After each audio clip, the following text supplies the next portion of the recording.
9, 8, 7, 6, 5, 4, 3, 2, 1, 0. Women's Wrestling Talk, the #1 women's wrestling network on the planet.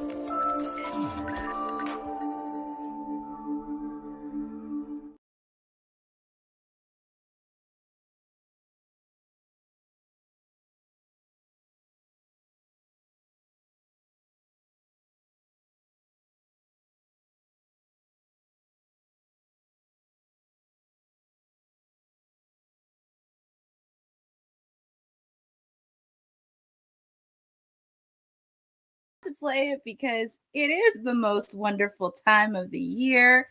You are invited to a special holiday bash edition of Timeless Elite Wednesday with your PR princess, Stone Cold Courtney, whatever you want to call me. And we're kicking it off with some kind of Continental Classic action in the Blue League. Jon Moxley taking on Roderick Strong. We know Roddy does not have a win. He's the only person in the Blue League that does not have 3 points yet. So it's going to be very interesting to see. And yes, so much has happened. If you saw Collision last week, and if you notice the 7 points, Takeshita and Claudio ended in a draw, unfortunately, but they're both leading in the Blue League. Jon, of course, he does have, I think, 3 points. Orange Cassidy 3, Máscara, Dorada 3, but yeah, Roddy's the only person that does not have points. So I want my team Roddy get some 3 points in, but we're just kicking off right away. And we do see it's weird Renee Paquette's doing the voiceover of this match while her husband's competing. But I'm very happy to spend this holiday season with all of you because obviously, of course, we definitely have a watch along with AEW World's End happening. Holidays are coming up. I'm not going to do a watch along because it is Christmas Eve next week. I'm still kind of going back and forth if I want to do a watch along for New Year's Eve because they are doing a New Year's Smash, so I would not be. But shout out to our producer from the future, Boza, for joining in. And yeah, I mean, both of these guys have 1 win apiece, but I hope Jon Moxley doesn't underestimate Roderick Strong, who has been I feel like he's like the strict parent of the conglomeration. It's like in actuality, he doesn't want to be there, but I feel like in actuality, he has to be there only because he wants to fight off the Death Riders. So it's going to be very interesting to see how this goes. But it's going to be a very fun one. Yes, Boza, Christmas Eve next Wednesday, because they'll be in New York City for Hammerstein Ballroom. I thought I was going to go this weekend, but things happen in the way. But I know some people went and they did enjoy it. So that's one of the things I would like to do. If they do come back to Hammerstein next year for Christmas time, I definitely want to go because it does look very fun to go in person. But yeah, Christmas Eve, Dynamite next week, Collision, Christmas night next week. I do like that they're doing the tapings this weekend because obviously the whole week they have Christmas off. They can spend time with their families and then get ready for World's End.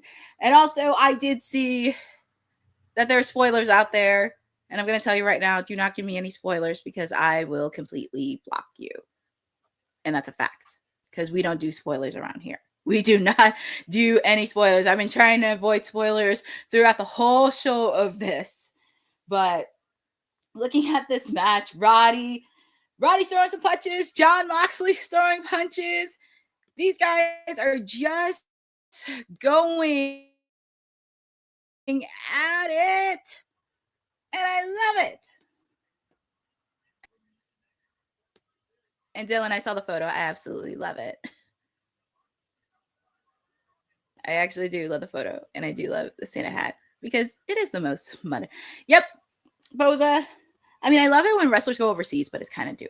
But looking at this, it looks like Jon Moxley and Roddy are going outside the ring, and Roddy's putting some chops in because they are across the pond in Manchester, England. So, but yes, thank you, Boza, for that because definitely Saturday they're going to do 1 hour part 2 of the Holiday Bash for Collision. But we got a pack card. Obviously, of course, we do have some Continental Classic action happening. We have 2 matches in the Blue League. The match happening right now, Roddy Strong against Jon Moxley. We're also going to have another match from the Blue League, Máscara Dorada against my main squeeze, freshly squeezed Orange Cassidy. And from the Gold League, Kyle Fletcher taking on Pac in the Gold League. It's going to be a lot of mayhem, and they're showing it on the card. Obviously, we do have the ladies in action in an 8-woman tag match. Also, with the fact as well, we do have Jamie Hayter taking on Isla Dawn right before a big match against Chris Statlander. We have the Dynamite Diamond Dozen Battle Royal. My God. It's going to be very interesting. And then we do have the $1 Million Trios match. The reformed yet estranged Elite taking on members of the Don Callis family. Okay. We also do have the AEW World Tag Team titles on the line. FTR taking on the Bang Bang Gangs, Juice Robinson and Austin Gunn. And we are in picture-in-picture. We're pretty much in picture-in-picture right now, but the match is still going on live. And solid match between these two. But like I said, feel free to put in the chat on who you guys got. You think Roderick Strong's going to get his first 3 points? Or do you think Jon Moxley is trying to catch up to the leaders of the Blue League? Which will be very interesting to watch. And shout out to Michael Vasquez on the stream. Shout out to Lynette Zayas. Thank you. Oh, that's an interesting question to ask me, because we were talking about that on WWT Live for the last couple months. And I brought that up of Jade Cargill versus Bianca at WrestleMania, because I said if they really want to go out for WrestleMania, and since they're doing it 2 nights, have the main event it. Because for me, and my field's PR and my brain strategically, and I always love it to see women, most specifically women of color, main eventing shows. And I do think for them, they do have a story to tell. And it's just like with ticket wise and proper execution, because obviously, of course, we know Bianca injured her finger, so we don't know when she's coming back. Maybe they're going to hold her off for the Royal Rumble, possibly. But I do see Jade and Bianca at WrestleMania. I would love to have them end it. It would be nice to see. It would be nice to see them end it. I mean, give them night 1, because night 2, if you're going to give, like, depending on who's champion, if it's like Punk or Braun Breaker or Cody's champion, give them night 2. But night 1, I feel like Bianca and Jade should close out night one. But that's just me. And that's a good question too. But thank you guys, because you are invited to the holiday bash. Because as you can tell, I'm very fang today, because it's the holiday season. I gotta get very festive with this. So as you see, I'm wearing my ugly Christmas sweater. I have my Santa hat, getting in the holiday spirit, because 1 week from tomorrow, it is Christmas. So, but we shall see. And Lynette, you picked Jon Moxley to win. I'm actually going to go the opposite. I would like for Roddy to win. I would like for him to get 3 points. I would at least like everybody from the conglomeration to at least get some points on the board. Like, I don't even care how long it's going to pass. Just give Roddy 3 points, please. But it looks like in this match, because I'm looking at picture-in-picture, Mox and Roddy are pretty much going back and forth and just pretty much having advantage over each other. But Roddy is showing some offense, which is really great.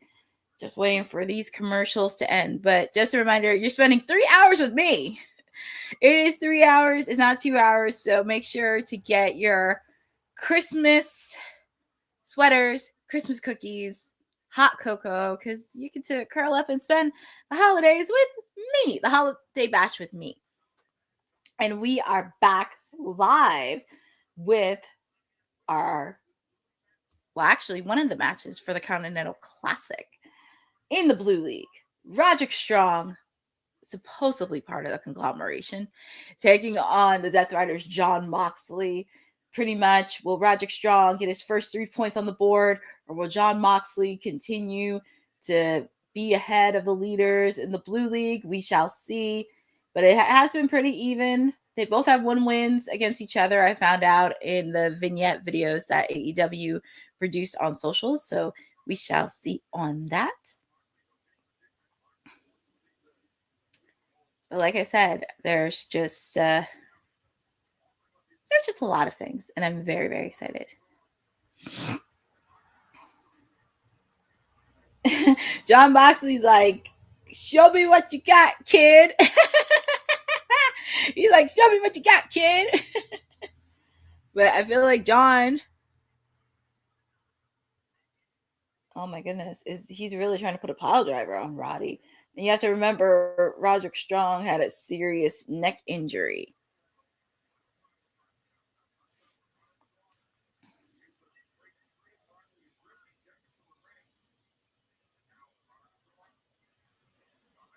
Ooh, nice drop kick by Roddy.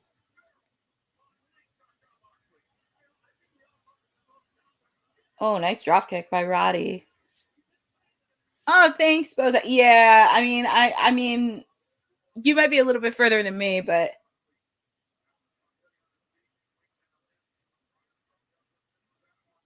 ooh, nice drop kick by Roddy.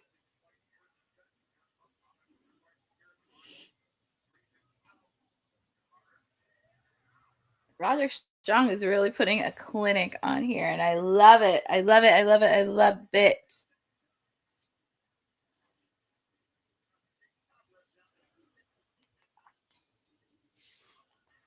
But yeah, oh my God, it is sold.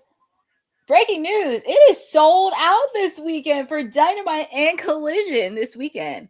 Wow, that is insanity. And that's good.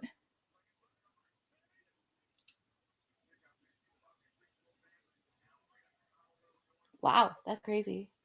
And then obviously, of course, Wednesday, New Year's Eve, they'll be in Omaha, Nebraska for New Year's Smash. Yeah, that's a first because I don't think it was sold out last year, but I guess the buzz regarding AEW, the buzz is going around, and that's why. Because I know when they came for the residency in yeah, I know it's crazy. Like they sold out, and that's pretty awesome. That is super awesome that they sold out. And the same thing I said when I came to Philly for the residency, they were sold out. Like I think the first week I went, it was completely sold out. Almost every show, even when I went to the ones, like almost every single show was sold out, which was so great to see. Yeah, exactly. Hi, Jeff Menderling. Thank you for joining on this special holiday bash edition of AEW Dynamite. And if you're joining with me, we are kicking off with the Continental Classic action in the Blue League with Roderick Strong, Jon Moxley. These guys have been going at it back and forth. And what is Roddy going to do? Ooh, that was a nasty bump that Roderick Strong did to Jon Moxley on the steel steps. That was really nasty. But also with the fact too, I know this is taped, but I've been avoiding spoilers all day. So do not give me any spoilers. Please do not give me any spoilers. Do not give me anything else. And I get to spend holidays with all of you.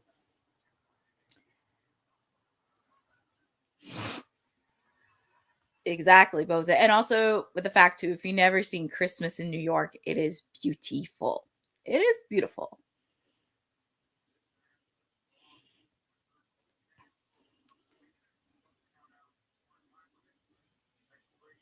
And a friendly reminder regarding the rules, regarding the Continental Classic. So it's a 20-minute time limit. If you win, you get 3 points. If you lose, obviously you don't get no points. And if it ends in a draw, you get 1 point. So far, we've only had one match that ended in a draw. Ooh, nice suplex by Roderick Strong.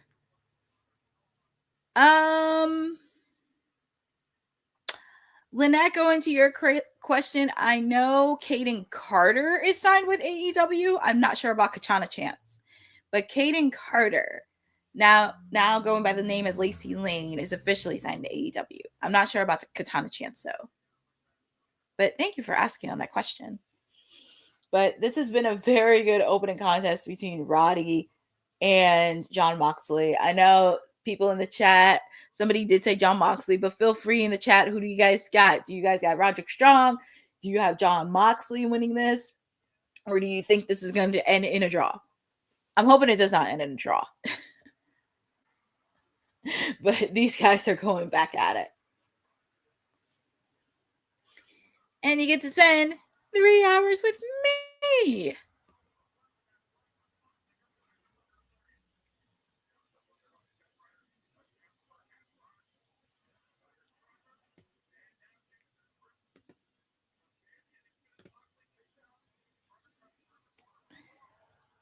Oh my goodness, Roderick Strong. What's Moxley doing?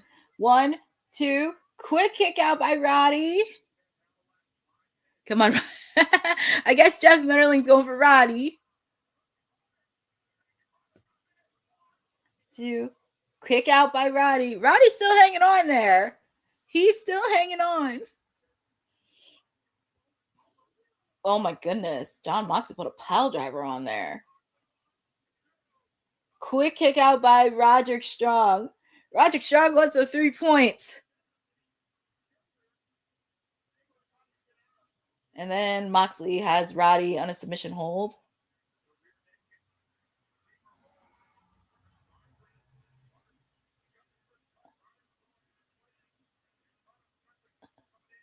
I hope Roddy's not fading.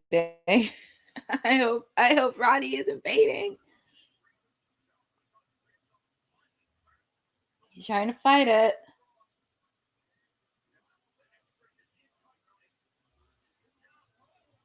But nice roll by Roddy. He has his arm on the ropes. Moxley's got to break the ropes, or else he's going to get disqualified.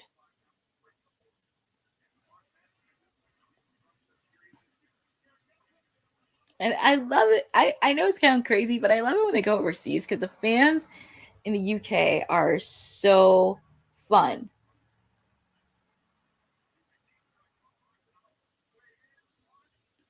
Quick kick out by Mox. What's Roddy going to do here? It looks like he's putting a submission on. My God, is John Moxley going to tap? It looks like, he got him in the Boston Crab. I swear, if Mox taps again, it's going to lead to the downfall of the Death Riders.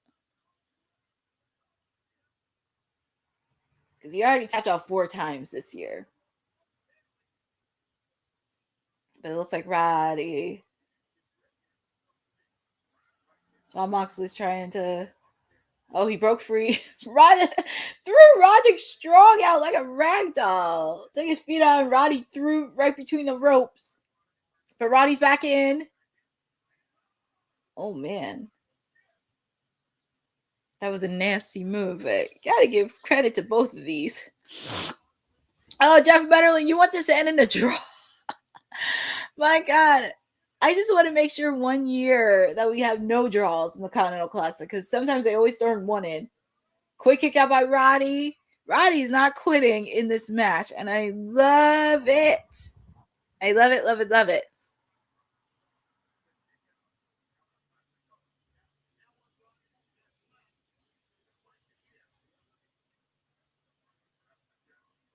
Oh, man, that was a nasty move.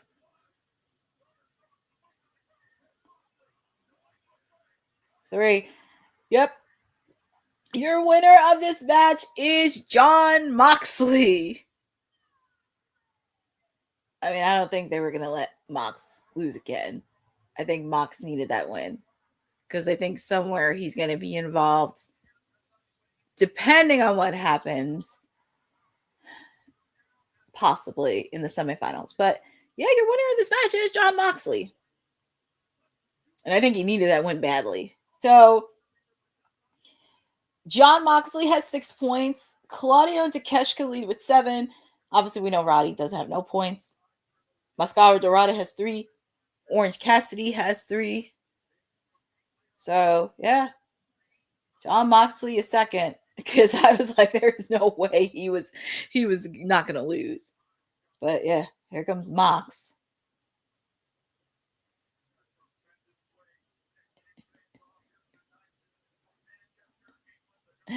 So I know Mox is happy, strutting around like a little man. And this is the first match we kicked off, and we have a lot happening. So obviously, of course, we do have the contract signing for the AEW World's Heavyweight title at World's End, a rematch from Revolution 2 years ago. Oh, we're going to hear from Eddie Kingston.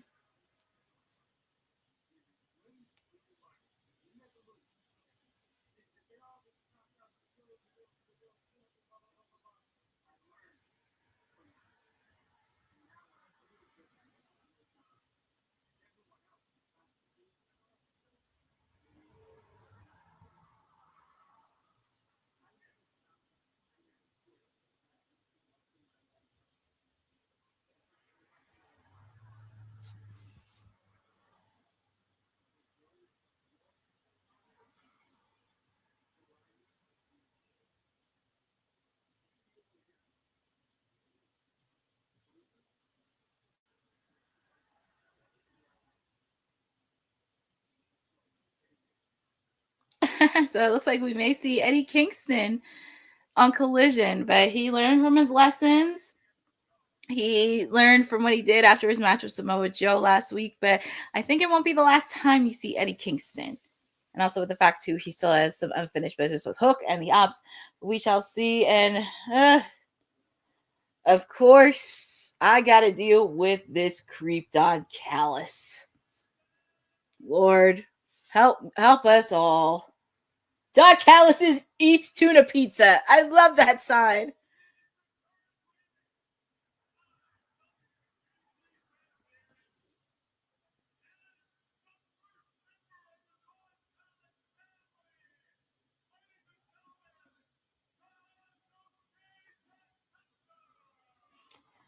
Well, it looks like we're going to have the $1 million trios match, which is good because, unfortunately, I don't want to deal with that creep.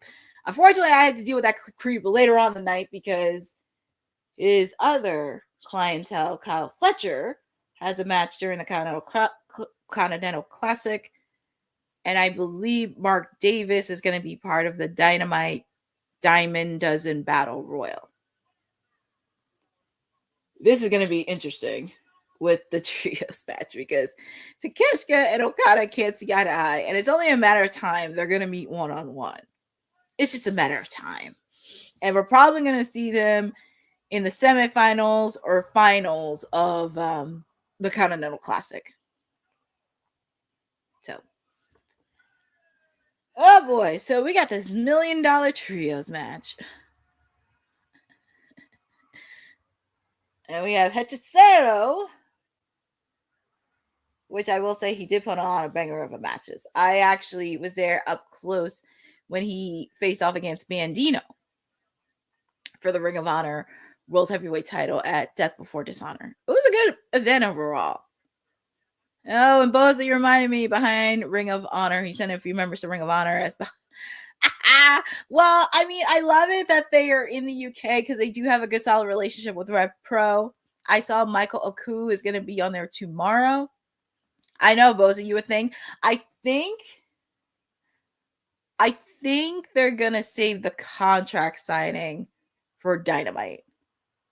Because that's what I'm thinking in my head. Because, you know, I feel like they're either going to end up with a contract signing or Kyle Fletcher versus Pac, since it is the Continental Classic. Because I think we've seen 1 or 2 matches main event for Dynamite. So I could see one of those things main event.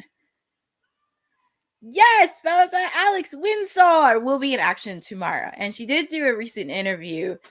We didn't talk about this on WWT Live earlier today. And definitely check out the episode too. It was really fun. Myself, Boss Lady, Kane, and Honey. We were just having fun. And also it'll be our final show before we go on holiday break. WWT Live on Friday. So it's our final show of the year. I mean, I know Honey's going to be probably doing a watch along for SmackDown. I'm doing a few for AEW. I'm doing the Holiday Bash. I'm definitely doing AEW World's End because it's the final pay-per-view of 2025. I'm not going to do a watch along next week because it is Christmas Eve, so you all get the night off. Not sure about New Year's Eve though, but we're working on it. We're New Year's Eve because I'm still going back and forth on it. Oh, it looks like the Young Bucks got the Titantron. I didn't even notice that. But here comes Kenny Omega.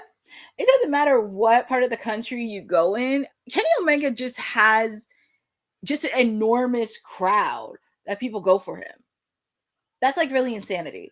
It's like anytime like he comes into a room, he has like this aura and people chant the name Kenny. It's like insanity. Like when he came back to AEW, I'll never forget, he was with the fans and somebody in the crowd gave him flowers and he was so appreciative of that. That tells you something about Kenny Omega because he just has that aura about him. And, oh yeah, and look at that guy Okada. He always has a mean face. He has like that mean mug face. But yeah, we have the newly reformed, somewhat estranged Elite back together again. Yeah, I can tell you the fans really do love Kenny. Oh God. And then I have to do I know, but I was just gonna say that. Yeah, we gotta deal with this creep Don Callis. I'm sure he's gonna be doing commentary during Kyle Fletcher's match against Pac. And yes, Jeff Butterling, it was the early days of AEW when it first started, and you had the Elite, yeah, the Young Bucks and Kenny Omega when it was starting to 6 years ago. And it's hard to believe next month it'll be 7. Next month, 2026, it'll be 7 years old, which is crazy. 7 years old.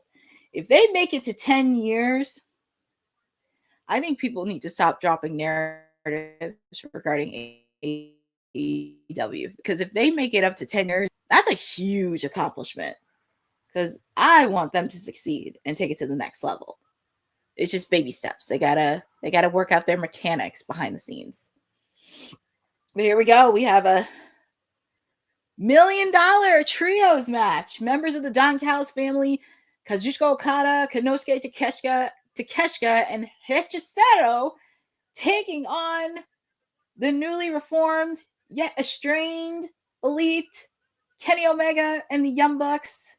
Obviously, of course, we start off with Takeshita and Kenny, two guys that are no strangers to each other because they face off against each other at AEW Revolution earlier this year for the AEW International Championship, the title that Kenny won.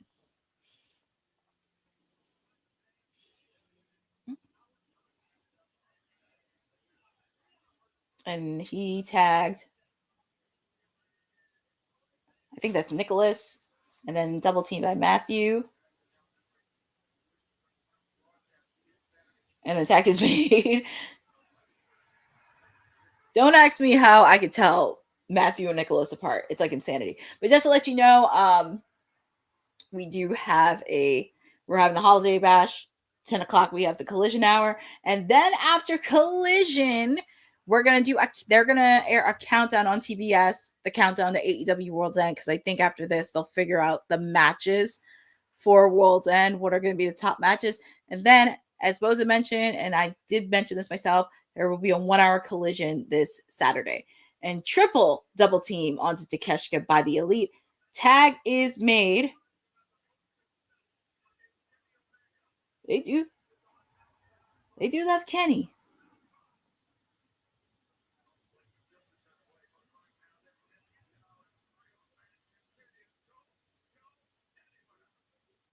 All right, so we have a picture-on-picture break, but the match is still going live. But if you're joining with me, your time is elite. You're going to join 3 hours with me because we're at 8:30. And it's going to be a fun night with all of you for 3 hours joining on this holiday bash from Manchester, England, across the pond. So it's going to be very fun. And you spend it with me. We kicked it off with one of the matches for the Continental Classic in the Blue League. Jon Moxley defeating Roderick Strong. Jon Moxley got 6 points added to the board. Roderick Strong, we're just waiting for him to get his first win. Hopefully he gets 3 points right before this is over. I hope so as well, because he needs 3 points. Yay. And right now we're in our second match. We have the trios. $1 million trios match. The newly reformed, yet estranged Elite taking on the members of the Don Callis family. And obviously we have to deal with that creep Don Callis at ringside, but I guess he's going to be whining and complaining. And poor Tony Schiavone is going to have that mean mug on his face. Poor guy. But it's nice to spend the holidays here. And I'm actually posting on socials because, as I mentioned, we did get to hear from Eddie Kingston after his match last week. So he will be on Collision and going back to what he started and his love for professional wrestling. So we shall see where Mr. Eddie Kingston's journey is going to be. Jeff Metterling, I hope so too, because it's going to be very interesting to see.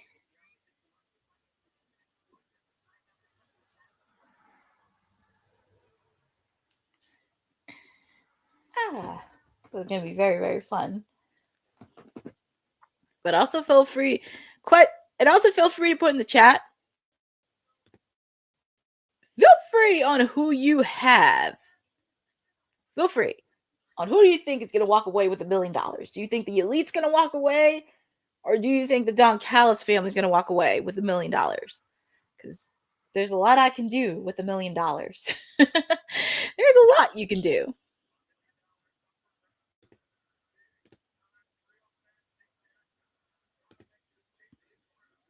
But we're back live on the Holiday Bash for AEW in Manchester, England.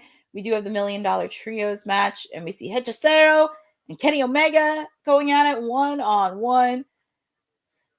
I don't even know how Takeshita and Okada are going to see eye to eye, because sooner or later they're going to go to blows.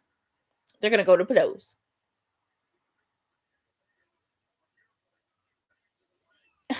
Hechicero throwing some offense onto Kenny. Looks like he gave him a thumb to the eye. Tag is made to Okada, a person who's no stranger to Kenny Omega.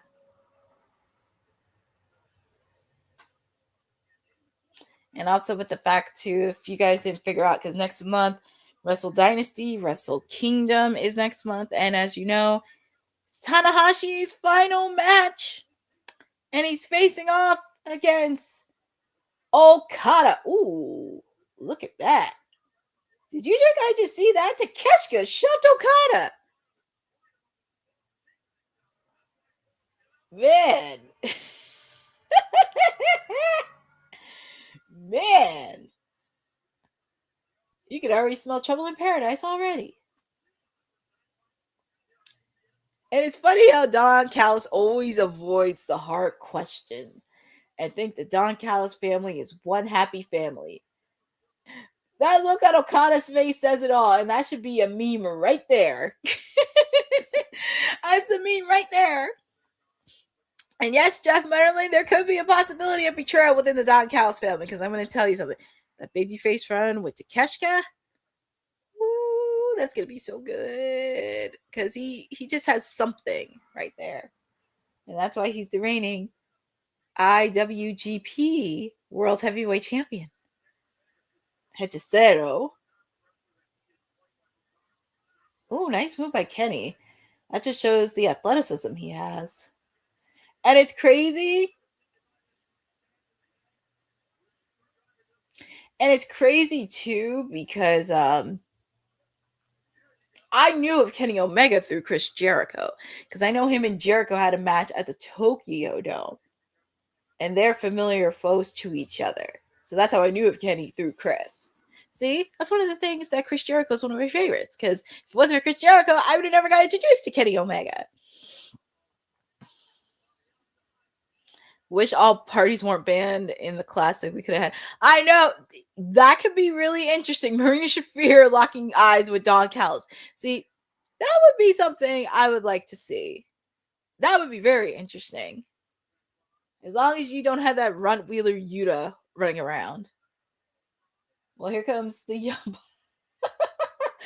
Well, I mean, I guess they look like they're babyface, because I do see the fans giving them reaction. So just make sure you don't shove it down their throats.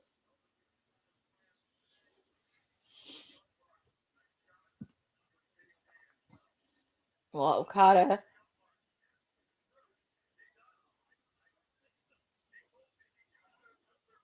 Oh, nice. Nice athleticism with the Young Bucks. That's why they're, because they had a conversation on who the best tag team is in AEW. That's why they're one of the best tag teams in AEW, whether you like it or not. And it's kind of like a flashback to the Elite in the early years of AEW. Look at that. It's like little babies. Kenny Omega through the ropes. That was a throwback to the Elite days.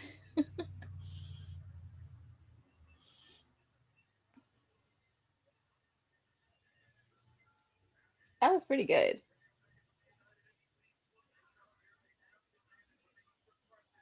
Well, Nicholas is outside the ring, and so is Matthew. Okada grabbing Nicholas's leg. But Nicholas is one-on-one with Hechicero. Hechicero doing his signature move. Backbreaker.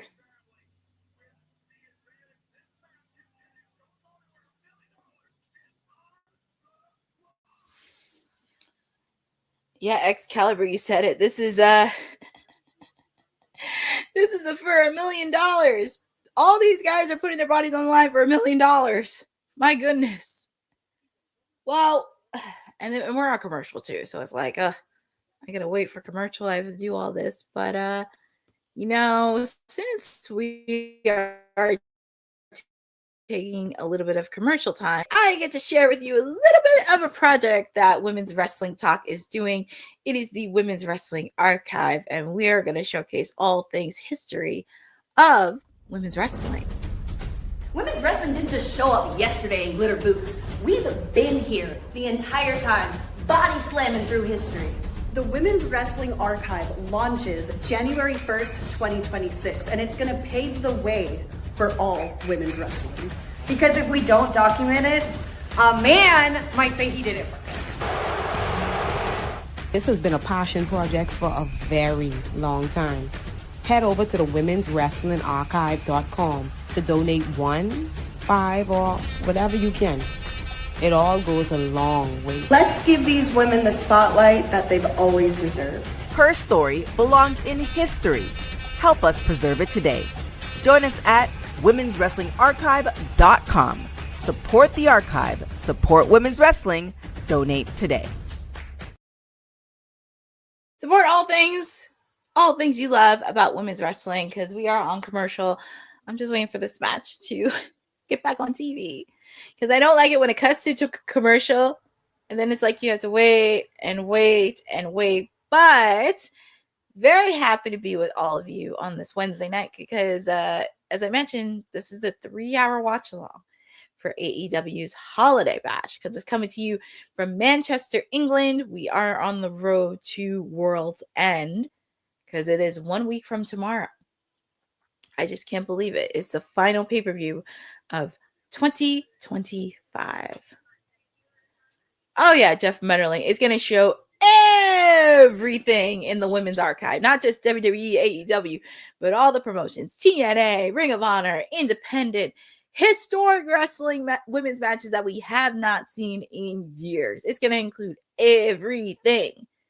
And also New Japan, CMLL. We can't forget about the wrestling promotions overseas, because we got to show love. We got to show love to everything on women's wrestling, because there was a lot of history that was made in like forever. So it's a project, it's an archive, and make sure to support.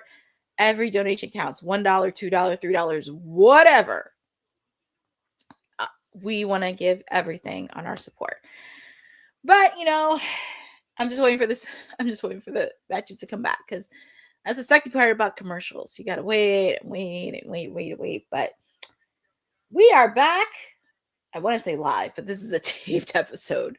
But we are back with the $1 Million Trios match. We have the Young Bucks and Kenny Omega, reformed as the Elite, taking on members of the Don Callis family, Kazuchika Okada, Konosuke Takeshita, and Hechicero.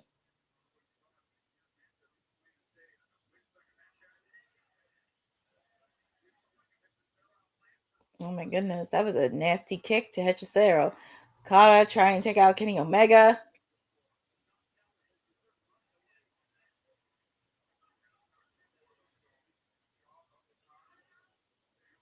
Nice move by Nicholas. Oh, that was a nice move that Nicholas made.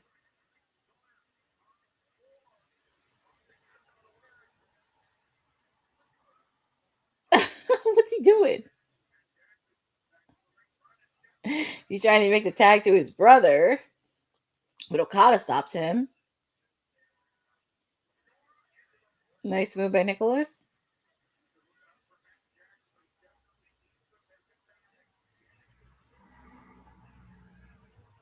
Trying to get his brother to tag in.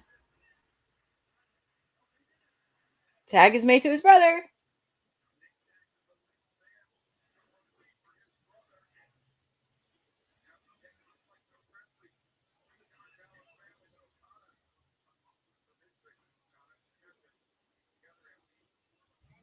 Nice move by Matt Jackson.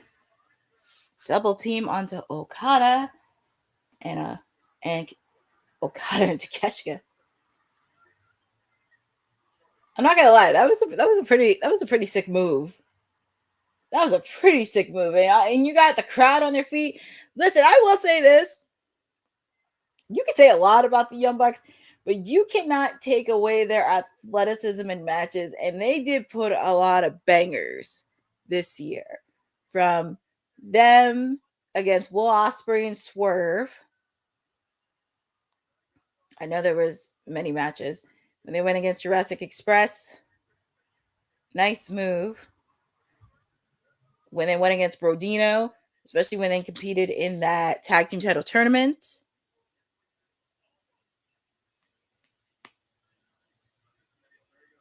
I know they put on so many matches. Those are the ones that like stuck out for me, the top of my head. But they put on some pretty much banger of matches.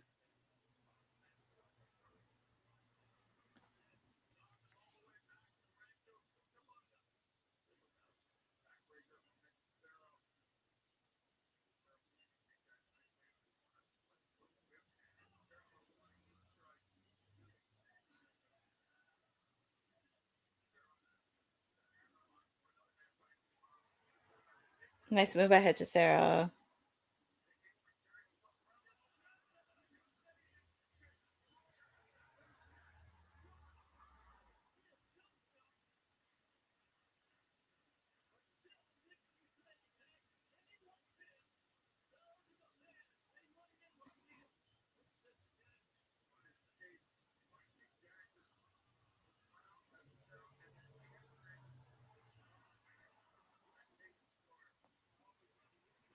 I'm trying to multitask here with this.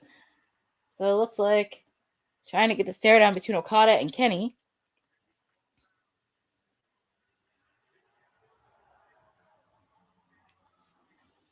Let's see. So here we go. We got the stare down between Okada and Kenny Omega. You recall the match that they had at All in Texas. The reason why Okada is the AEW Unified Champion. And it's crazy. Okada's facing against Tanahashi in his final match. And of course, Okada slapped him in the face.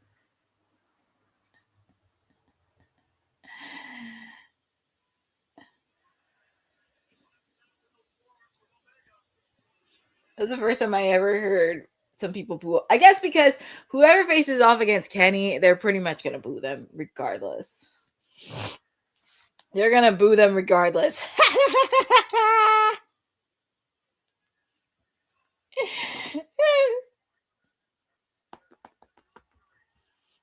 Well, Kenny Omega is doing what he does best.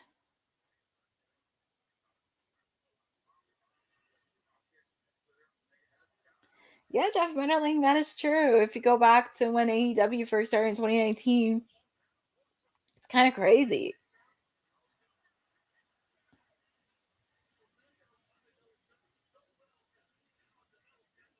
Hechicero. Ooh, that was a nice move by Hechicero.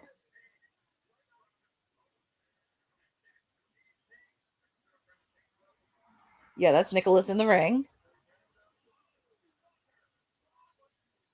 Ooh, that was a nasty kick by Kenny Omega onto Takeshita. I will say, it's getting the crowd. Well, that's what you kind of have to do. You got to keep the energy level with the crowd. And especially with the fact, too, got to keep them excited. Got to keep it hot. Got to keep the energy. I'm very nervous on. I'm very, very nervous on what match is going to be next after this one. Takeshita. He's trying to end this thing. But it's kind of, they're going above and beyond. Because who is going to get the $1 million? Because there's money involved. I'm very curious what's going to happen after the match on what they're going to do with the money. Takeshita. Ooh, another super kick.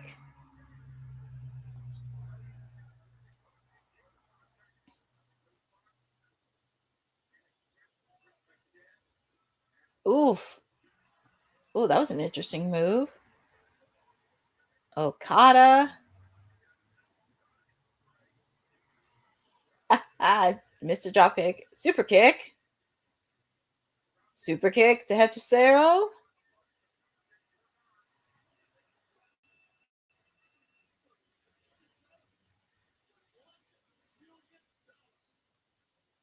Yeah. Tony Schiavone, you said a vest. $1 million. Dropkick by Okada. It looks like Takeshita's won a tombstone.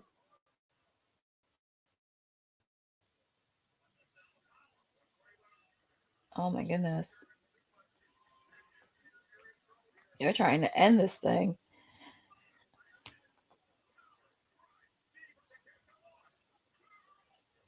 I'm very curious who is going to take. I'm very curious on who is going to take the pinfall in this match. Who is going to take it? Tag is made to Hechicero.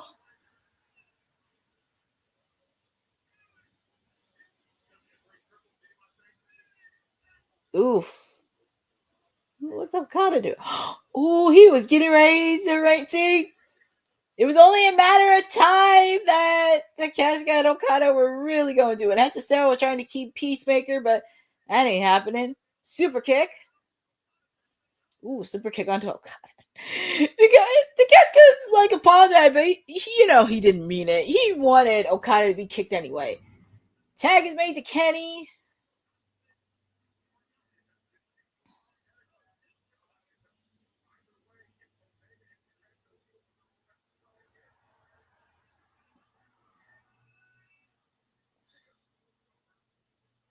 Oh man, nice move by Kenny.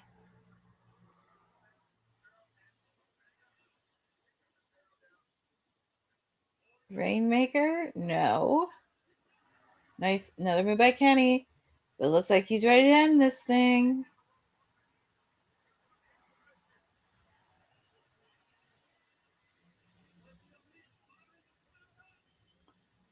This is like vintage Elite from the early years of AEW.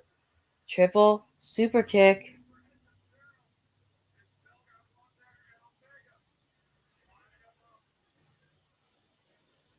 Oh man.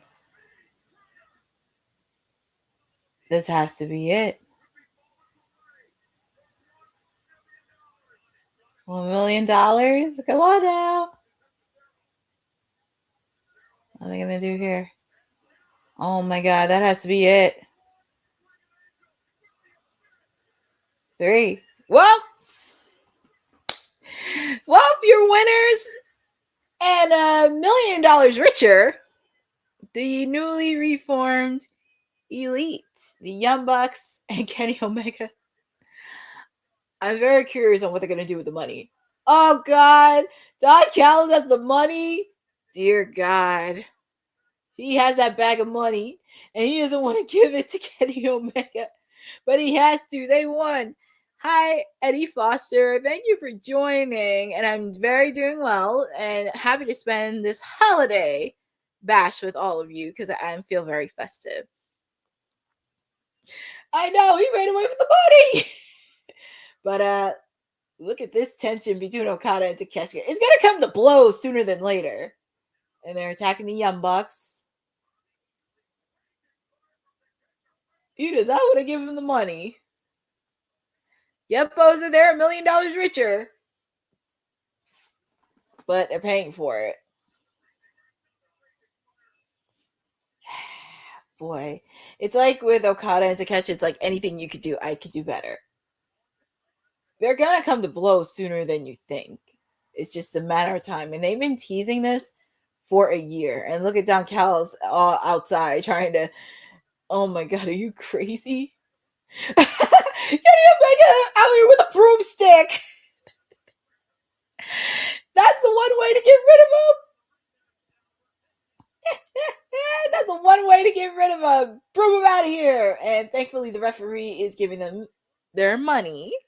Yes, Jeff Menderling, is going to happen sooner than later because they've been building this, teasing this for a year. But it has to come to blows. And so up next, we're going to have the contract signing. I thought that was going to end Yeah, they're trying to use it, Boza, because it's literally they've been teasing this for a whole year. So it's only a matter of time because obviously we're gonna see probably Okada and Takeshita somewhere in the semifinals.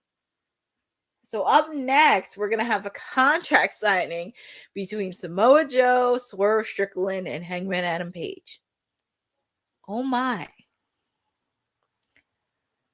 I think, because I'm trying to think what match is going to end Dynamite. They're probably going to end it with, I would say Kyle Fletcher taking on Pac, because that's a Continental Classic. No, Jeff Meddling, the ladies will be on. I'm just trying to think like where they're going to play. You know what? It's either going to be Kyle Fletcher against Pac, or dare I say it, they could main event with the ladies for the Dynamite hour. That could be interesting. Yeah, if they don't main event with Kyle Fletcher and Pac, I could see the ladies probably taking that main event because I don't have a problem with the ladies.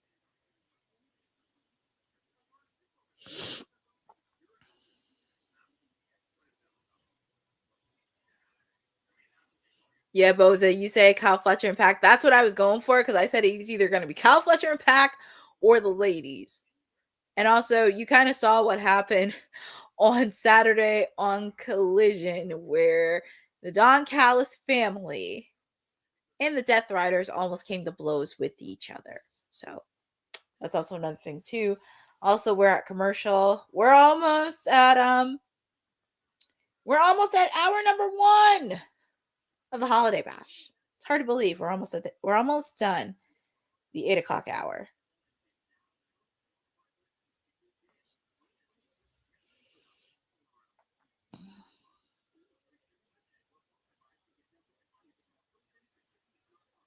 I'm just catching up on anything that I miss because sometimes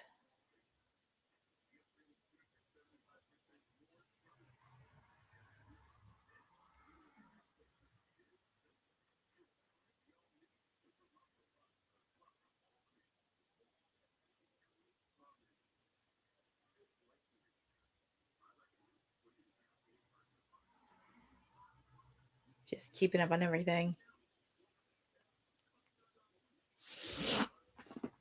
Yeah, but so that's what I'm thinking, like the winners, because obviously we know at World's End we're gonna have the semifinals and the finals of the Continental Classic right there. So it is gonna be possibly where it's the Okada and Takeshita in the semifinals somewhere. Because, like I said, you've been teasing this for a year.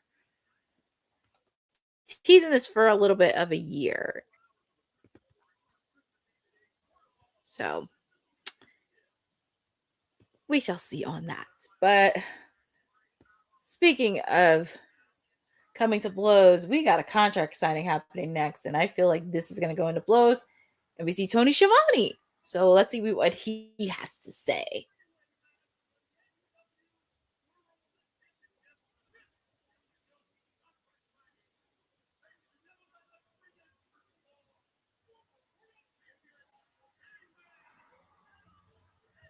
So we're bringing out Hangman Adam Page. I should call him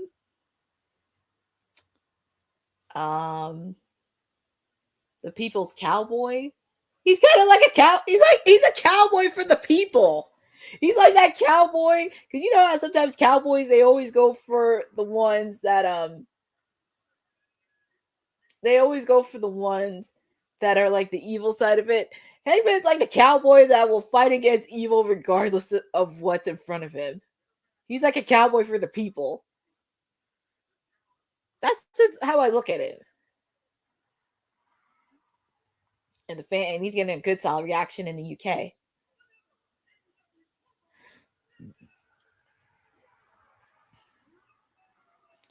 And here comes Swerve Strickland. And make sure to check out his new theme song he did with Raekwon from the Wu-Tang Clan. I know it's been getting a lot of mixed reviews lately, and especially since it came out. I know when I first heard it in full gear live, it took some time to do it because everybody's so used to listening to Big Pressure, but I think It just needs something. It just needs something. And I know Prince Nana is doing the best that he can with this dance, but I just feel like there's something missing that needs to be added. I feel like he can. I feel like he can take us. It's just something. But you see Swerve Strickland. And also, if you notice, him and Adam Page have chains around their necks. So they're out for blood. Their truce, and pretty much their truce. Yeah, but so that's what it is, change. But it's like you kind of add another element to his character with Swerve because Swerve is on another arc of his character. It's kind of like with Batman. It's kind of like with Batman where he had to go through so many arcs in his character that he has to evolve. And I think that's where we're seeing with Swerve in the next chapter of his life.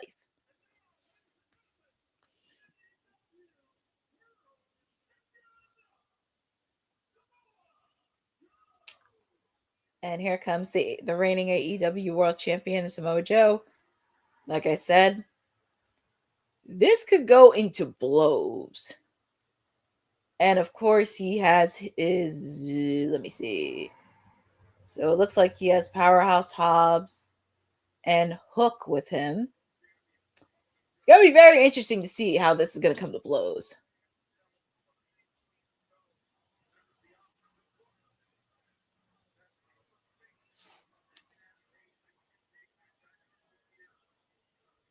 I'm very curious, where is Shibata?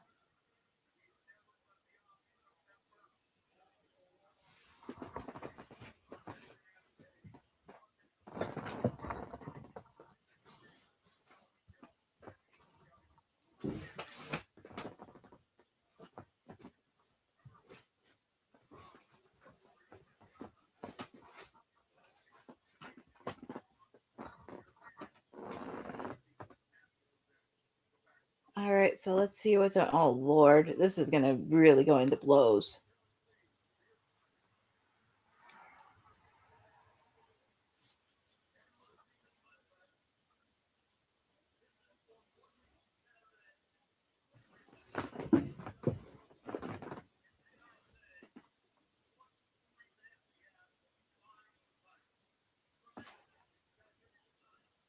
Oh, boy. Here comes Samoa Joe with the mic. Because Tony-chan...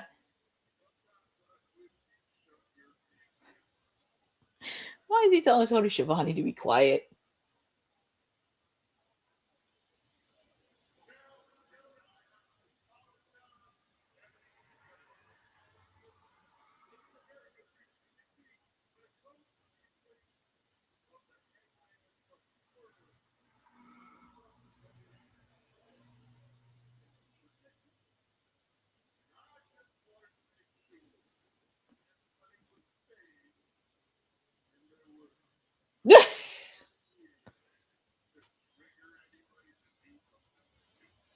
Oh, my goodness.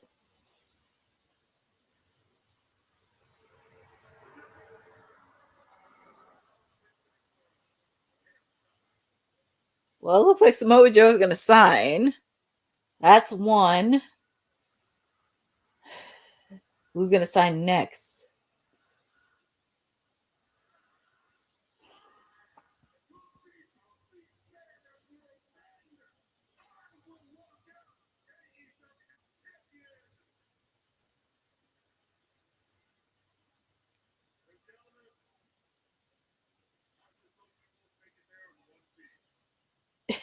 One Piece. What is he saying?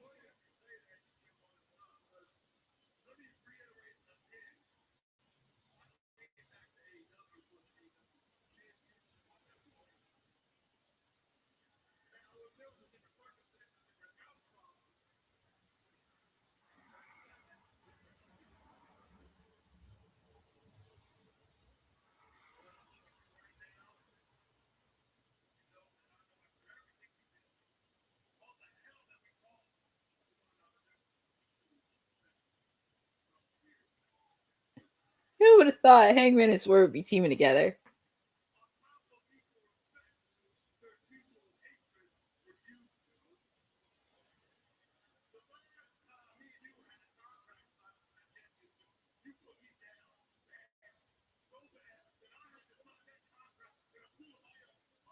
I remember that. That was crazy.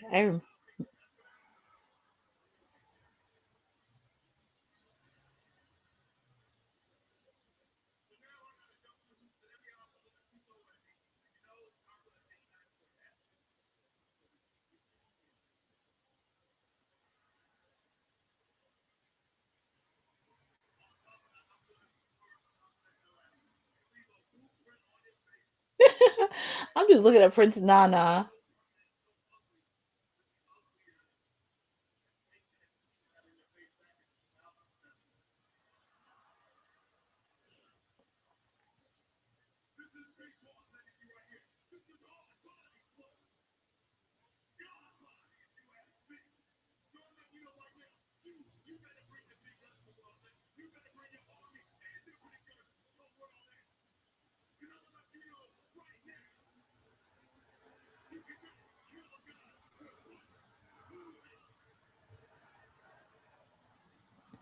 Look at well, Prince Nana is still in the Holy Spirit.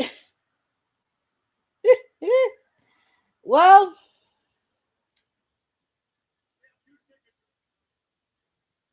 who's gonna sign next? Well, let's hear what Hangman has to say first.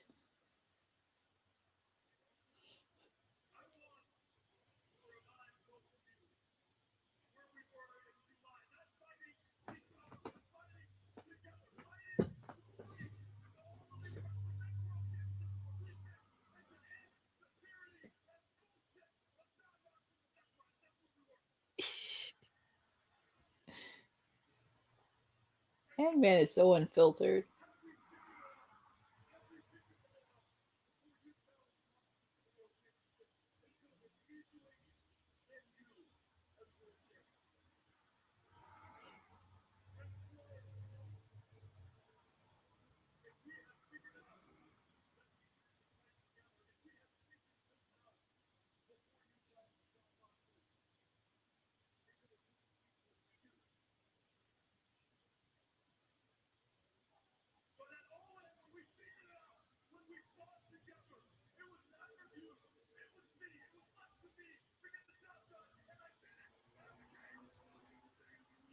It's crazy. There's one person missing in this equation, and that's Will Ospreay.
Hangman said what he had to say to Samoa Joe.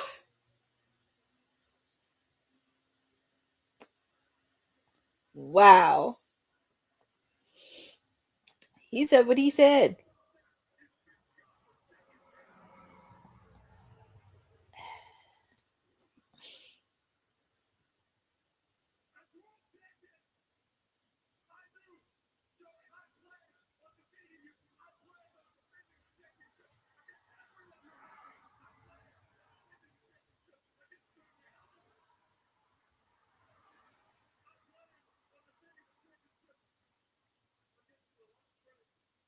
Yeah, we didn't see that.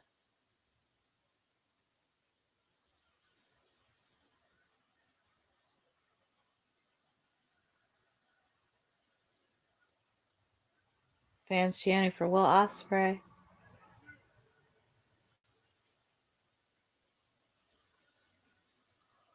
Yeah, see, the minute you hear say Will Ospreay.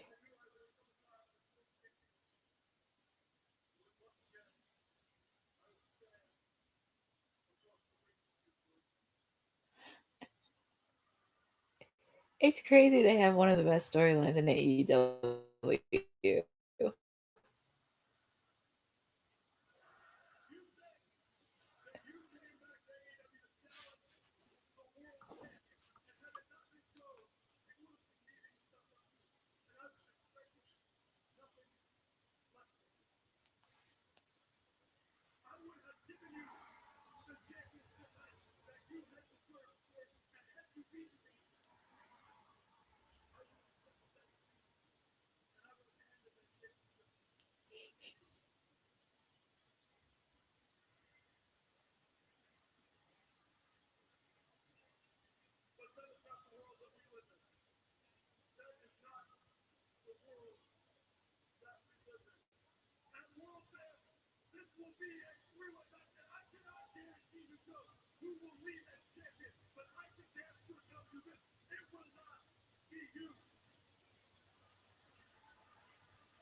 So it is official. All three of them signed, sealed, and could it be MJF? And I did say MJF could return. Is it? And the lights are out? Oh my god! I just said it too! Wow, and also you gotta remember he has a title match too, and we do have the Diamond Dozen Battle Royal. I thought he would at least return at World's End, but there he is. Well, he has his suit. He got married. He finished his honeymoon. He finished with Happy Gilmore too. Yeah. Well, we know we have the Diamond Dozen Battle Royal happening a little bit later on. Oh boy, this is going to be very interesting. And then it's like now you have to include Ospreay when he comes back next year. And I know he still has a world title shot because oh boy, what is that little? Let's hear what this scumbag has to say. Let's hear what he has to say. Oh my god.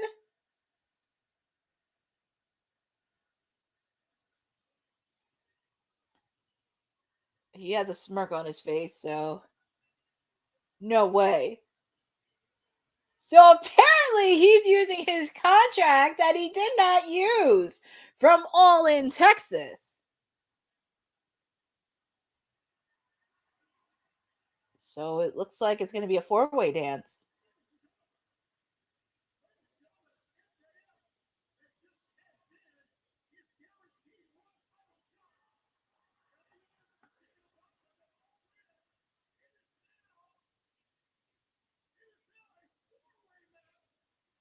So it looks like it is going to be a four-way, which actually, why you got to talk to Tony Schiavone like that? Leave him be.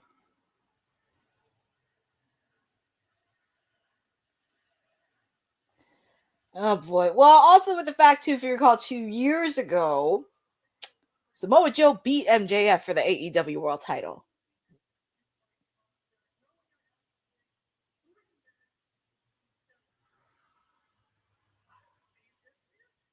He called him Seabiscuit.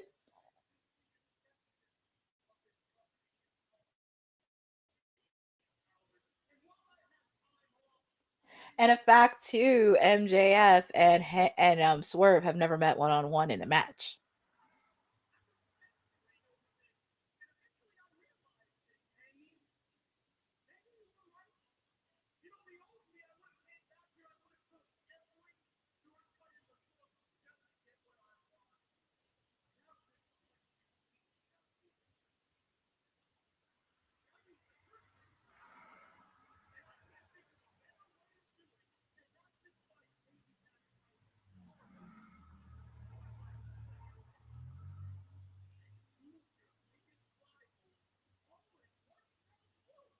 Oh boy.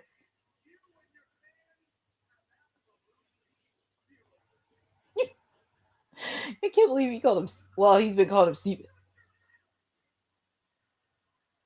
And just remember, those two have some unfinished business.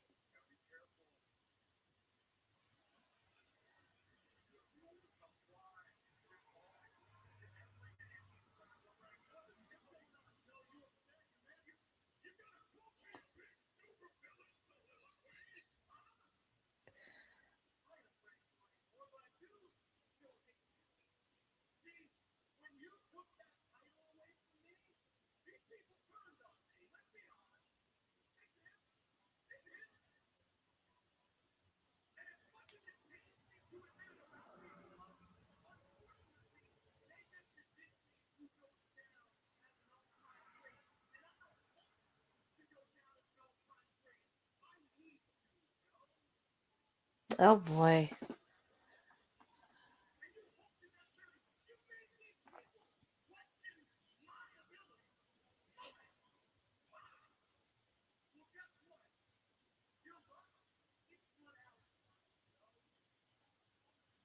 MJF is a man that has the tricks up his sleeves.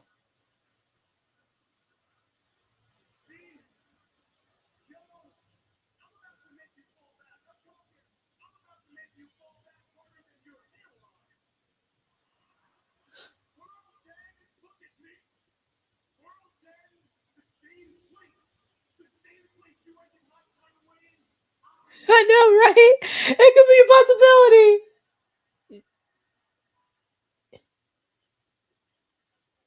Oh man.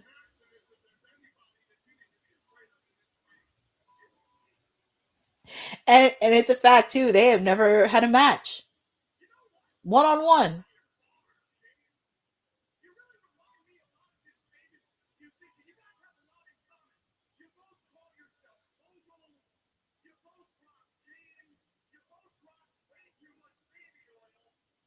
Oh my god, no he didn't! Are you kidding me? He didn't. I can't believe he said that overseas in England. What the hell, man?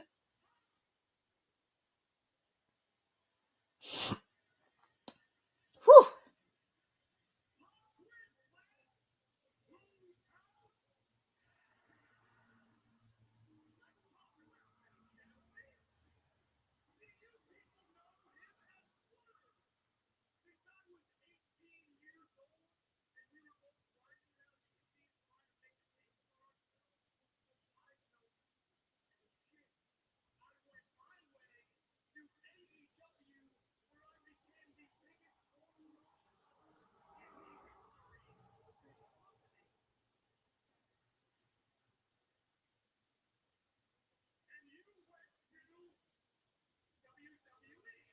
I can't believe he mentioned it on TV!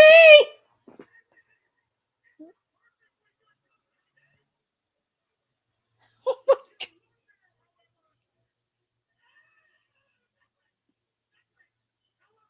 If he mentions Hit Row,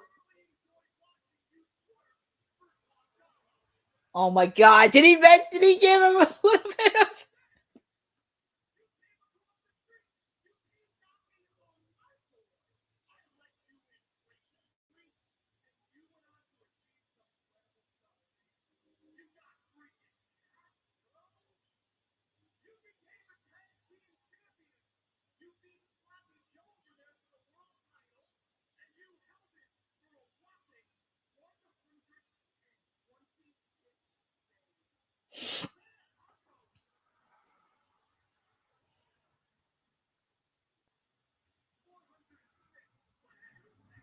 oh my god. Of course he would.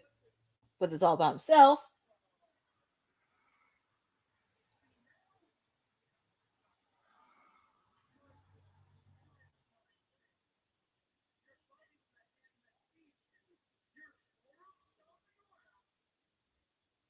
Is he really you the gritty?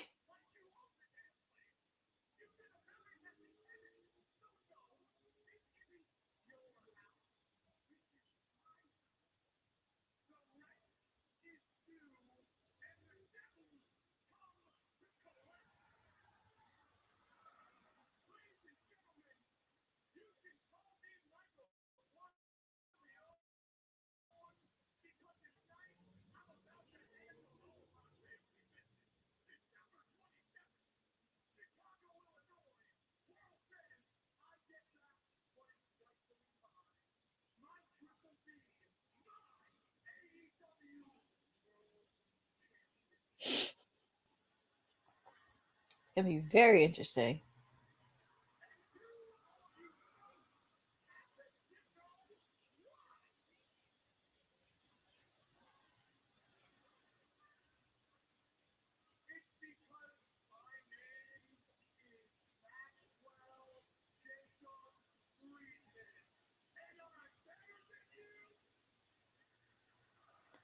Well, ladies and gentlemen, do not adjust your television set because we saw the return of MJF and he's cashing in his opportunity, and now it's a four-way match for the AEW World Heavyweight Championship at World's End. My God. Woo! Of course, he's still the scumbag that he is. Not sure what's going to happen. Oh, and we're going to hear from Speedball Mike Bailey.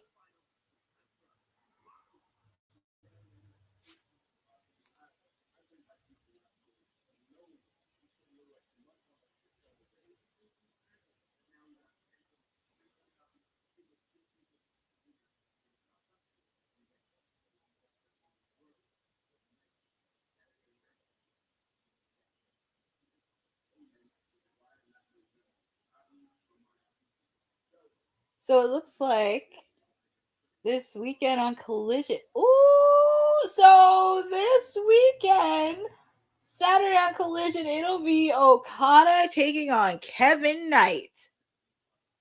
And Speedball Mike Bailey will be taking on Jungle Jack Perry. Oh boy, we got some action happening.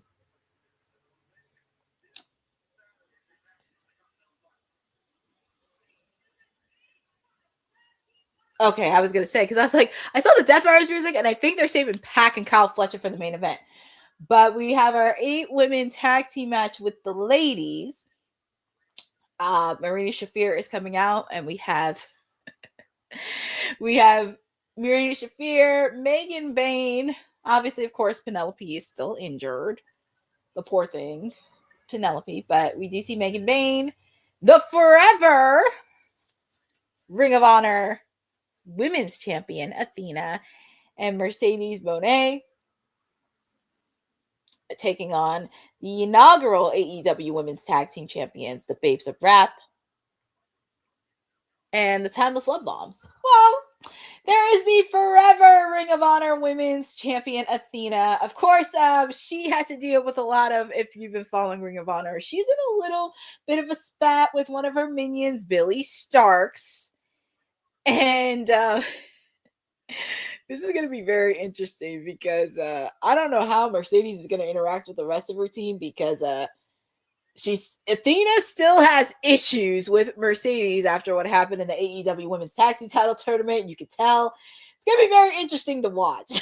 That would be very hilarious.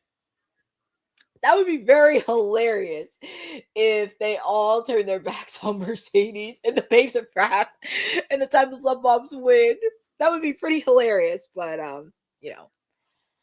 But also, you can add another accolade to Mercedes Moné because we found out from Sports Illustrated she won Women's Wrestler of the Year. So congratulations to her. We'll be talking more about that on Friday because add that to another accolade to her repertoire. And here come the Timeless Love Bombs. I don't know why. They remind me so much of Smooth Criminal, of Michael Jackson. It's just the outfits. And I love it. If they can do like a reincarnation of Smooth Criminal, I would love it. But here are the Babes of Wrath, the inaugural AEW Women's Tag Team Champions. They better give them a good reign, and they better give them a legit storyline. And it's going to be so fun to watch. I'm very curious. Actually, I'm very curious how both of these teams are going to interact with each other. I mean, I know there's still going to be something there with the Timeless Love Bombs and the Babes of Wrath, because I could see a little rivalry coming in and bringing out the best of them. But it's going to be very interesting on they had to do them. I know, Boza. I hope they hold it on to either Revolution, because Revolution is the first pay-per-view, of 2026 for them in LA, or maybe until Dynasty. I want them to at least have a good solid reign. I don't want them to hold it for like that long, because we have seen reigns where I don't want it too long, but at least something that's a memorable, good, solid run. But yeah, here we go.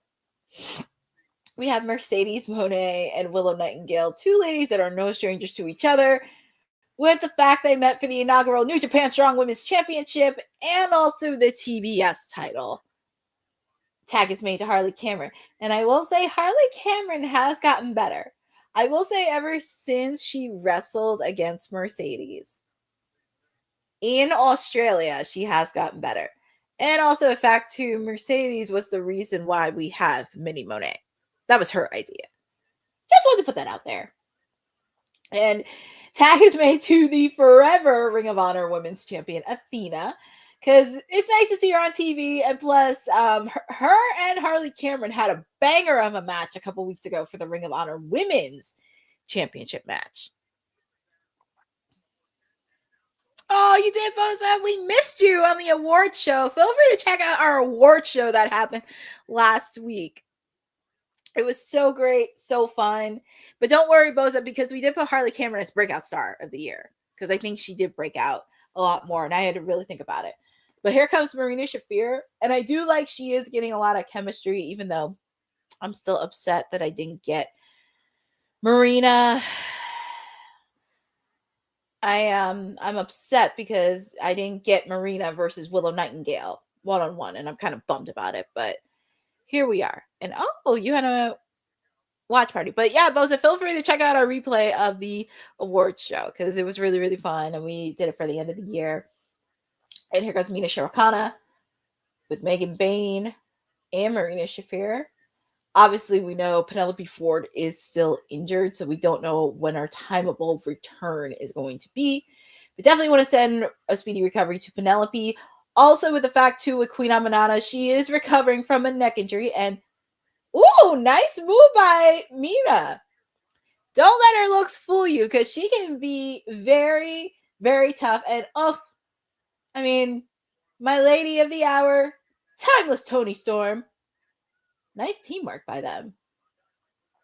And who would have thought that their relationship and friendship blossomed due to the sudden departure of Mariah May?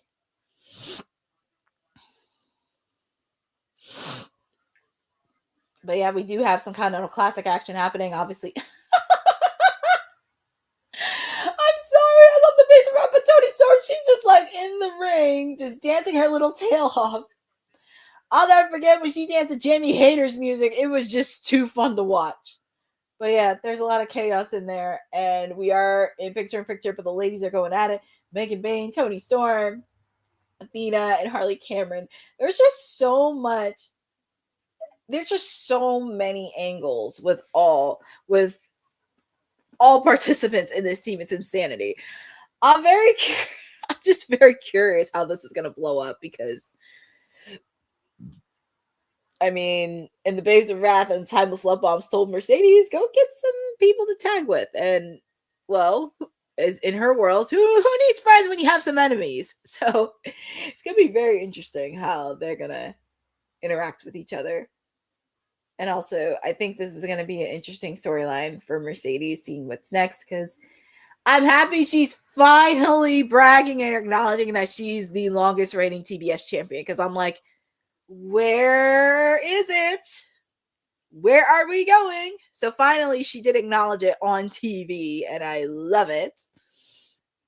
So, but I don't know. I mean, I would love for Willow, but with the fact Willow, she is the reigning AEW Women's Tag Team title. It's going to be very interesting how this is going to play out. And also with the fact too, with Athena as well, because she already...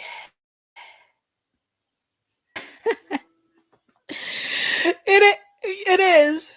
I will say, whoever beats Mercedes for the TBS title, I need them to beat her record when she goes when they go for the longest reigning TBS championship. I need for them, whoever is going to be the new champion, to beat her record, and that would just be so cool. So It'll be very interesting. So into the ring, we see, as I said, Athena and Harley Cameron, two ladies, no strangers to each other. They did have a very good, solid match at Ring of Honor for the Ring of Honor Women's Championship match. And as I mentioned, it looks like there's a little bit of trouble in paradise with the Minions, because between Billy Starks and Athena, because I'm very curious how this is going to go to blows, because we did see them have a one-on-one match a few times in the past, because I thought Billy Starks would be the one to pass the baton. But I think this is where Tony Khan needs to get out of his stubborn little head and let Athena thrive on the main roster. But we're back a lot. I keep saying live, but this is a taped episode. But we are back from Manchester, England for our holiday bash. We have an 8-women tag team match. We have the inaugural AEW Women's Tag Team Champions, the Babes of Wrath, and the Timeless Love Bombs taking on Mercedes Moné, the forever Ring of Honor Women's Champion Athena, Marina Shafir, and Megan Bayne. We did see Athena and Mercedes take out pretty much all the teammates on one side, but tagging from one Aussie to another, Harley Cameron to Timeless Toni Storm, the multi-time AEW Women's Champion. There's a reason why she's a multi-time, folks. And plus, she can go on any storyline that she needs to. She doesn't need to be involved in the AEW Women's title picture. Just let Toni be there. I'm just waiting for her.